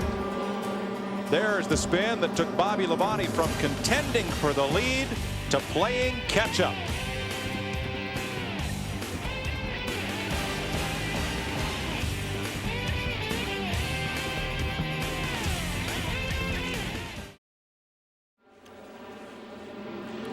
Getting set for the restart. These 3 cars on the lower left of your screen did not make pit stops. So Jeff Burton is the leader. Mark Martin, Jimmy Spencer, then Jerry Nadeau, and the rest of the cars that stopped. Well, you know what? Oh, I'm sorry. Go ahead, Larry. They're going to show us track temperature. We talked about it for over 500 miles. Just look how much the track has cooled down. A big jump from the start to lap 100. A little bit more, lap 100 to 200. Still cooling down, 86 degrees, but that's a big difference from where we started at 114 degrees. And I said earlier that it might be the most important restart of the night. This is definitely one of the most important restarts of the night. We think everyone can go the distance from here. Green flag. 60 to go. That 21 car now, Elliott Sadler, he's on the tail end of the lead lap. He needs to see a caution flag to get his lap back. He would be 18 cars on the lead lap right now, but he's got Jeff Burton breathing down his neck in that 99 car. Boy, here comes Nadeau with fresh tires. He's all over Mark Martin, upside, downside, stuck in the middle. Yeah, working that steering wheel. Mark kind of cut him off, but I don't think that's going to hold him. Inside. Nadeau moves up. Whoa, Jarrett got into the Sterling Marlin's car right there in the throttle. Did he hit Brooks or Dunn? Got one of them on Marlin's car. You watch from Jarrett in 7th place. Kurt Busch, the rookie, having a great I'll take a look at the right side. They got a pretty good lick on that right side against Sterling Marlin there. Watch this. Here they come off turn 4. Oh, I see why. 97 car. Kurt Busch. Then he gets squeezed into him again. Poor Sterling, I bet he wonders what in the world is going on. They all beating off of me. Somebody got a sign on the back of that car that says, "Hit me." And Nadeau's in trouble. Jerry Nadeau, who has led this race and challenged, is in trouble. He was leading at the caution. Ignition problems reported. Jeannie? Well, they ran to the wall here in the pit, and now they're saying that he popped out of gear. They're trying to figure out the communication because they're not quite sure. What they're saying right now, again, that he popped out of gear, and they're waiting for him on the wall. Boy, that could be disastrous. You pop out of gear running full throttle, tag all the valves. Man, the engine builder's going to be holding his breath, hoping that thing will stay together. I mean, no telling what the RPMs went up to. Now, Jeff Burton leads this race over Jimmy Spencer, Mark Martin, Kevin Harvick, Kurt Busch, Dale Jarrett, and Tony Stewart. Remember, the caution came out for the spin by Bobby Labonte while challenging for the lead. Matt is with Labonte's crew chief. Jimmy Maycar is Bobby Labonte's crew chief. Jimmy, is your car all right now? You stopped to repair the front valence. Yeah, when he got off on the bottom of the racetrack there, it knocked the valence up a little bit. Guys were able to pull it back down. I don't think there's any damage that keep them from getting back to the front except time. That's the thing we're faced with right now. I don't know if we have enough time to get back there or not, but we'll see. Let's go to Jeannie with the 88. Just air pressure adjustments to the 4 tires of the 88. Dale Jarrett says he is doing great. And the real good news is he took pain medication before this race started. It's supposed to last 4 to 6 hours. So by my watch, it's either going to expire in about 9 minutes or he's got a while to go. And he did ask about Jerry Nadeau's pit stop. Jerry Nadeau, of course, recovering from this gear problem most recently. His crew is telling me that he can make it from here. Steve? Well, Jeannie, this most recent caution was a huge break for Kevin Harvick in the 29 because had it not come out, they would have definitely had to stop one more time for gas. Now they think they can make it the rest of the way if they need to. There's Harvick in 4th place. Labonte has moved up to 11th. Bobby Labonte, that is. Boy, I tell you what, though, as he comes off of turn 2 over there, the leaders are going down into turn 3. He's the length of the back straightaway, roughly behind the lead pack, and he's got a fast car. But man, when you got to work traffic, it really holds you up. Jeff Burton with a 1.4-second lead on Jimmy Spencer. Let's go to his pit and dig. Well, Frank Stoddard has given Jeff Burton a set of tires that are going to cause this car to be a little bit loose at the start, but it will eventually build up tire pressure. He says just let the car come to you. Stoddard has told his driver, don't push it, just float it in. And he has told me he has enough gas to go all the way. Well, he was one of the cars that did not come in on that last caution, but they were on pit road on lap 329, which was 71 laps to go. They ran a few caution laps. Now, remember, Mark Martin, his teammate, as well did pit. Jimmy Finning, Mark Martin's crew chief, told me this morning, the Roush cars, the Roush engine package, maybe not up there in power like all the Ford motors, but good fuel mileage. Another bump, Sterling Marlin, Jason Leffler back in that group. Now, Marlin got punted by Kurt Busch and then banged by Dale Jarrett coming through the quad oval, and it's not over yet. Meanwhile, 3 wide in the back straightaway as Ward Burton tries to fight his way back at the ranch. Ward Burton now, he's fighting Jeremy Mayfield here for 7th. It was just a handful of laps ago. He was fighting to get his lap back. Ricky Rudd, that 28 car, is another car that was a lap down. Now he's up there fighting Mayfield for the 8th position. And right here, right behind these guys is Bobby Labonte. Now, it's going to depend, I believe, how quickly he can get through these cars as to whether he's got a shot at winning this race or not. So it's all changed around here in Charlotte. 51 laps to go on NASCAR's longest night. Jeff Burton, 1.9 seconds up on Jimmy Spencer. Then Mark Martin, Kevin Harvick, and Dale Jarrett, the front 5. You're watching NASCAR on Fox.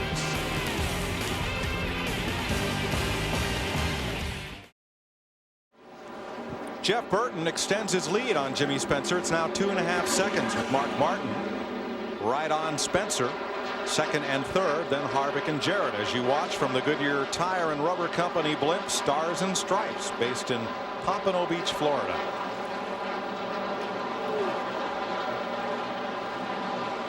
A look at turn 1 and 2 and our leaders. Speaking of the blimp, did I ever tell you I saw Jeff blow up an orange sack one time? No. I don't know, I couldn't remember if I told you that or not.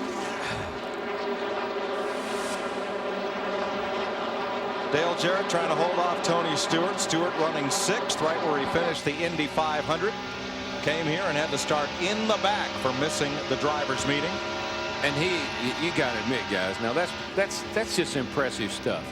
I know how hard one of these things is to drive. I have no idea how hard an Indy car is to drive, but I got to believe they're mentally fatiguing, if not anything else. And here he is, still in the hunt here. And if he runs the whole 200 laps, it's going to cost him $20,000?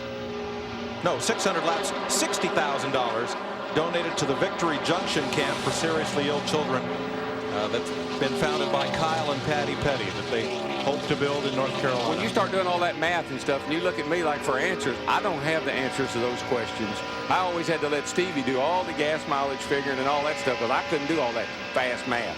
They're going to raise $250,000 tonight for the Victory Junction camp based on how many laps Tony Stewart runs. Mark Martin currently 4th. Jeff Burton, Jimmy Spencer, Kevin Harvick. And there's a look at it on Fox Tracks and the instantaneous interval. This is the first time that Kevin Harvick has ever run 600 miles in one race. And don't forget, he ran 300 miles yesterday. That's exactly right. Several of these guys, they ran 900 miles. They will have run 900 miles when this night's over with.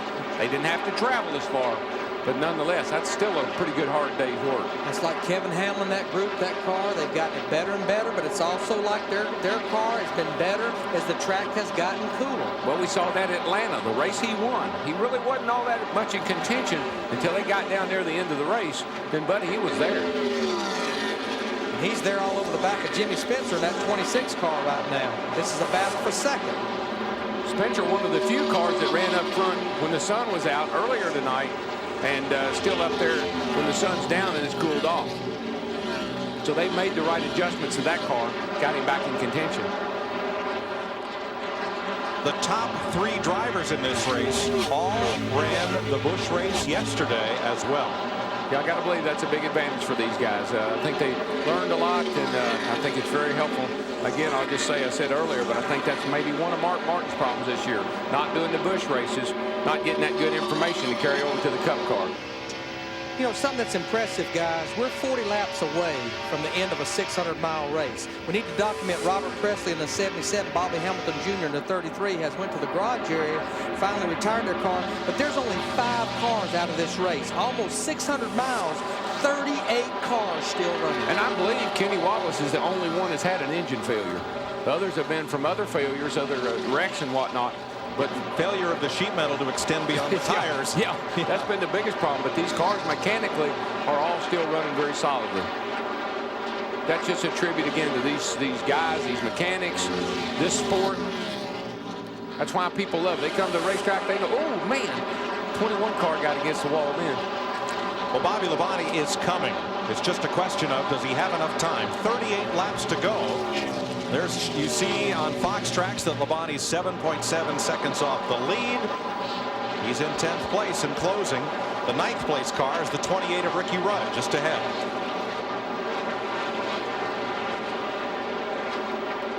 Let's show you from Burton back to Spencer and Harvick on the Fox box. Just about 4 seconds.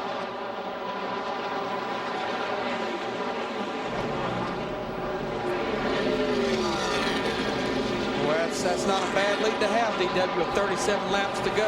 No, he's looking pretty good right now. It's Kim Burton with a sigh there. Kim Burton not enough for her. DW been through what she's been through this year. Yeah, Jeff. what? I heard that voice. I said, what does he want? I'm not down on the track. We were talking to Dale Earnhardt Jr. earlier today, and he was talking about the last 100 miles of this race, how everything got kind of blurry. From a driver's viewpoint, with 38 laps to go, you're talking about how close the 21 car got to the wall a minute ago.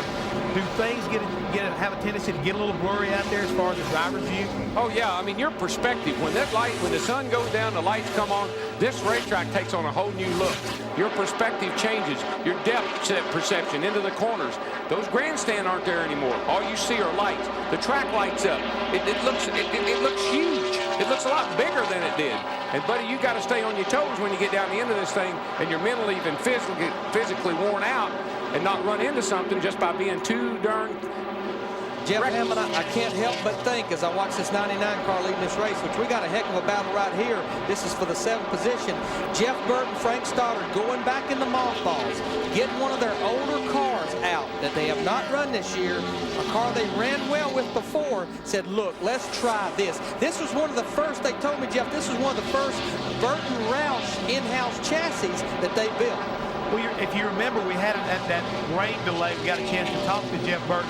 And as we see right now, the 29 car, Kevin Harvick just passed Jimmy Spencer to take up the 2nd place, and he looks like he's still marching toward the front. But how he was very complacent about the fact that we are not giving up. We are going to figure this thing out. We've got a good race team, and we will figure out our problems and get back on top. And I've got to commend that whole group over there, which I've worked with him. But he is very focused this week. And Frank, hey, they had to do it. They have a good race team, but is it good enough? Kevin Harvick, 4.3 seconds back of this man, Jeff Burton. 50 miles to go at Lowe's Motor Speedway, north of Charlotte, in the Coca-Cola 600. This is NASCAR on Fox.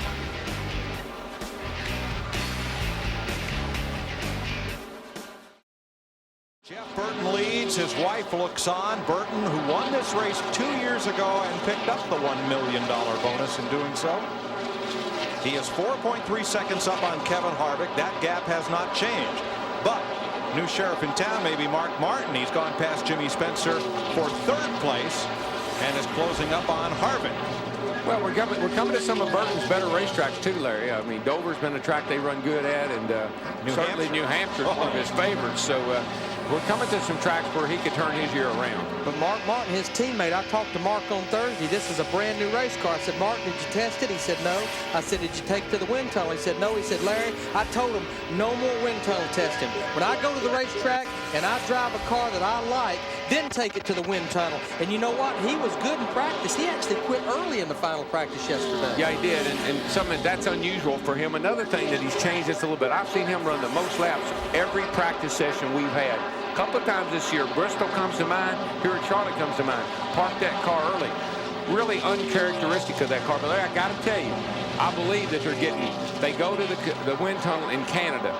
They don't go to Lockheed. They don't go to some of the more conventional wind tunnels that I'm aware of. I don't know anything about the one in Canada, but it's different than what everybody else does. First to third, Roush Racing teammates Burton and Martin, 5.3 seconds separate them. Yeah, the wind tunnel, it's a tool. You use it, but it's not the gospel. You got to go back it up at the racetrack.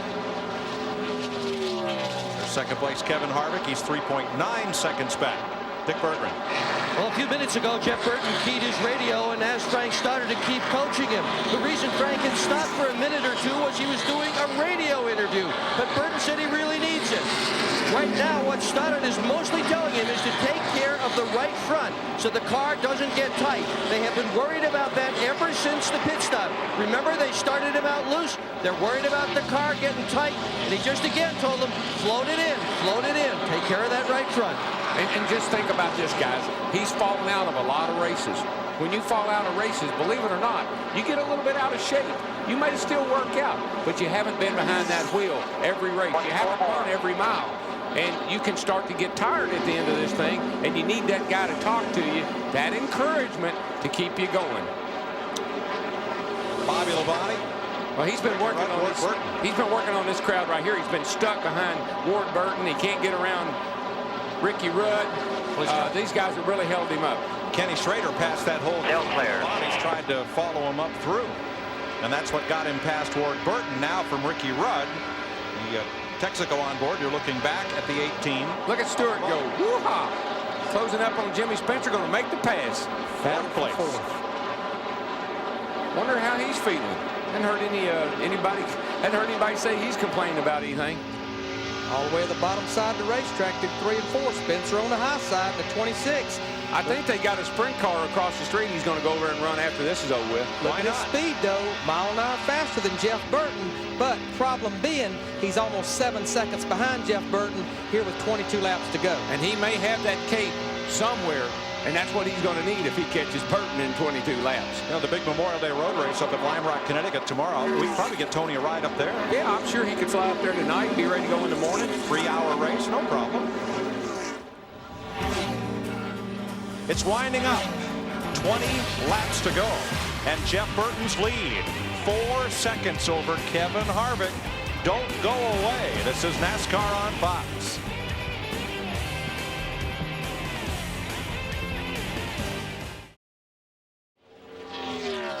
Welcome back to the Coca-Cola 600 on Fox, where we've had 6 caution flags during the 550 miles so far for 45 laps of caution. 14 different drivers have led this race, including Bobby Labonte trying to fight his way back to the front. Jeff Burton is our leader. Jimmy Spencer has led, so is Rusty Wallace, Ward Burton, Jeff Gordon, Mike Skinner, Elliott Sadler, rookie Ryan Newman, who led and crashed, Jerry Nadeau, Sterling Marlin, Mark Martin, and defending race champion Matt Kenseth. But it's come down to these final 16 laps. And this man, Jeff Burton, out of South Boston, Virginia, who has not won this season, leading rookie Kevin Harvick by 3.5 seconds, Mark Martin by 5 seconds, and Tony Stewart, who finished 6th in the Indy 500, running 4th and closing in. Time is on my side. Yes, it is. Eric Burton and the Animals. That's what he's singing. And he is singing it loud. I've been watching Kevin Harvick in this 29 Goodrich car. I mean, he's been running all kinds of lines trying to see if he can make any ground up on Jeff Burton. But Jeff Burton's teammate, Mark Martin, in that 6 car, he's got a mirror full of Tony Stewart in that 20 car in 4th. This will be a battle for 3rd with 15 laps to go. Tony's giving it all he has got, and I tell you what, he is closing up on Mark, and Harvick's not that far away. and he's got time to get there. Tony Stewart has raced over 1,000 miles today. And done it well. I mean, he has been exceptional to finish Indy, to come here the way he has, and to be on the lead lap and fighting up there for second, maybe a shot at second place. Definitely third place. 14 laps to go, just 14 to go. Time running out. Here comes the leader. Like to use the start-finish line as my reference point. Here comes second place at the line now. Third and fourth at the line now. Burton, the leader, started this race 18th. Harvick, the second place car, started 6th. Mark Martin started 10th, and Tony Stewart started in the back. Makes the pass for third. Clear. Made it look pretty easy. That car is really, really good right now. And Tony is just doing I can't tell you how impressed I am with the job he's doing. His last 3 Winston Cup races, 2nd at Talladega, 4th at California, and the win at Richmond. This is the car that he ran at Fontana. Well, the Gibbs' cars, they're always great here. Bobby Labonte could be easily leading this race right now had he not spun out. And Tony's going to make a great run here to finish either third or second, depending on how much time he's got left. Labonte, after that spin, has recovered from about 16th place up to 8th. Yeah, he's been clipping them off, but it's hard to get those good cars. Takes a few laps to set them up. Your local news coming up next on your Fox affiliate. After NASCAR's longest race, the Coke 600 goes into the record books.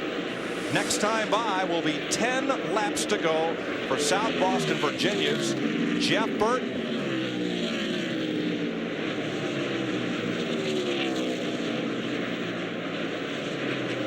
Now, of the No Bull drivers in this race with a chance for the $1 million bonus, Dale Jarrett in 8th place.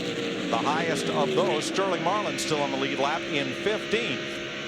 Now the top 5 finishers from here, which would be Jeff Burton, Kevin Harvick, Tony Stewart, Mark Martin, Jeremy Mayfield, as of right now, they would be eligible for the next round, which would be at Daytona in July. I think Jeremy Mayfield is another guy that's done a pretty great job tonight of getting himself back in contention.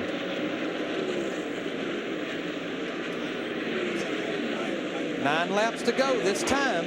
Jeff Burton in that 99 car. This is a team that has not won this year. They came in here last year up in the top half dozen in points. And this year, Jeff Burton comes in here way down the list in 25th in the point standings. And, you know, we've been so hard on them. I think we as the media, I mean, you know, you guys haven't won. What's going on? We heard rumors that you're leaving and going to Childress, all kinds of things. But this team is stuck together, and here they are going to win a race. We had a great interview with Jeff during the long rain delay the other night on pole night here at Charlotte. And he said, we're a good team. We're going to fight back. We think we've found what's dogged this team. We've caught up with it. We've figured out what this new tire needs and wants and how he needs to feel with it. And he said, we're ready to win again. You know, we've been hard on this race team, but we've kind of been hard on the whole Roush organization. And you look at Mark Martin, a teammate in 4th. Also, Kurt Busch, who has struggled all week long. He's sitting there running the Roush organization. Frankie Stoddard still coaching that driver. Jeff Burton's crew chief float that thing down in the corner. Daryl, what do you mean? Float it in and save that right front tire. Yeah, he just means back off early, back off of the throttle early, let the car coast, stay off the brake, let it coast into the turn, and then gently pick up the throttle, center of the corner, and run off of the corner. Use the car, don't abuse the car. It was so big when Jeff Burton won this race in '99 and won the $1 million. But coming off the slump they've been in, this could be bigger. Not in the pocketbook, but in the minds of this team. Well, we see it week in and week out. Momentum is everything. Once you get that on your side, nothing can stop you. And that's what this team needed. It needed something to put its feet on, to stand on. It had lost its footing. But tonight, it's got it back, and he's got some momentum. Could be big for the rest of the year. He won't catch Jeff Burton if we don't have a caution, but the fastest car right there is Tony Stewart in that 20 car. He's almost right on the back of Kevin Harvick. 5-4, yeah, 5. I really think Tony probably paced himself, afraid that he may give out. And so he saved a lot for the end of the race. Maybe he saved a little too much. Played catch-up from the beginning when he spun out to bring out the first caution of the day on lap 2. One thing about it, Joe Gibbs, Chip Ganassi, nobody can fault driver effort today. Nope. At both places he's been. You saw his speeds right there. He's faster than Jeff Burton. Problem is, he's almost 5 seconds, but he's got his sight set on Kevin Harvick in that 29 car. And he's going to catch him, Larry. 4 to go. Stay low. And he's being held up big time. I don't think he's got time to pass him, but he's sure got time to catch him. Jeff Burton's lead is stable, 3.9 seconds over Kevin Harvick. 4-4. Kim Burton, when her husband's in the lead, she has that look. It's just that, oh my gosh, I hope we can get there look. Oh yeah, the wives of these drivers, I know mine, stuck by me for 30 years, suffered through my wins and my losses. More laps. Nothing like having a good woman to stand beside you. That's your biggest encourager. When we talk about encouragement, they're the ones that encourage you when you go home. 2.5 laps to go. He's got a couple lap cars up in front of him. He just needs to be smooth. Listen to Frankie's crew chief.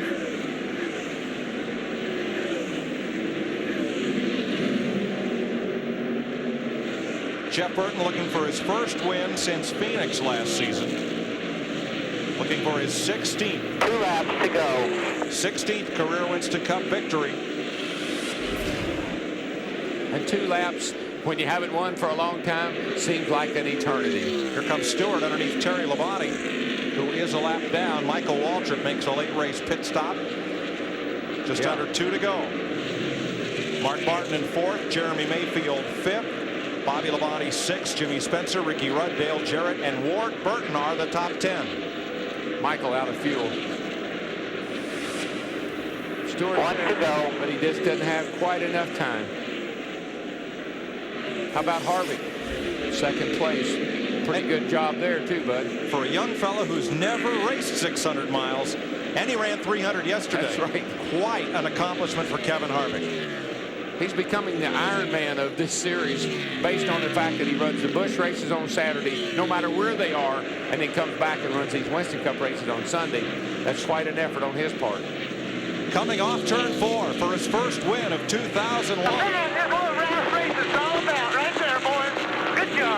Jeff Burton wins the Coca-Cola 600. Kevin Harvick beats a fast-closing Tony Stewart for 2nd. Mark Martin 4th. Bobby Labonte, Jimmy Spencer, Ricky Rudd, and Jeremy Mayfield coasts across the line. Must be out of fuel. Beat me, Jeff.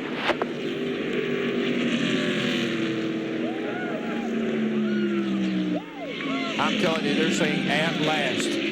Finally. Hey, Jeff, this is Buddy, man. Congratulations. Thank you.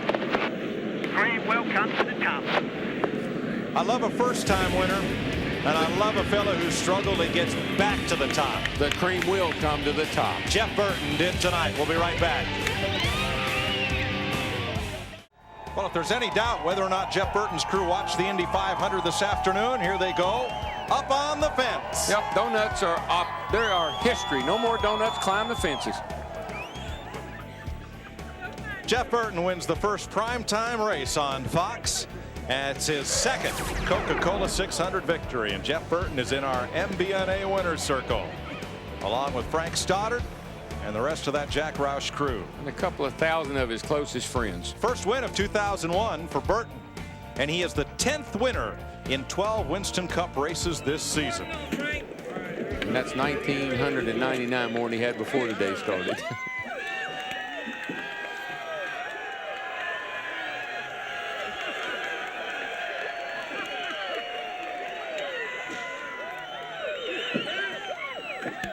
Man, nothing like a win. Oh, and nothing like a big win after a long drought. He's going after the big Coca-Cola right now. That's the best therapy there is. I don't care what's wrong with you or what's going on.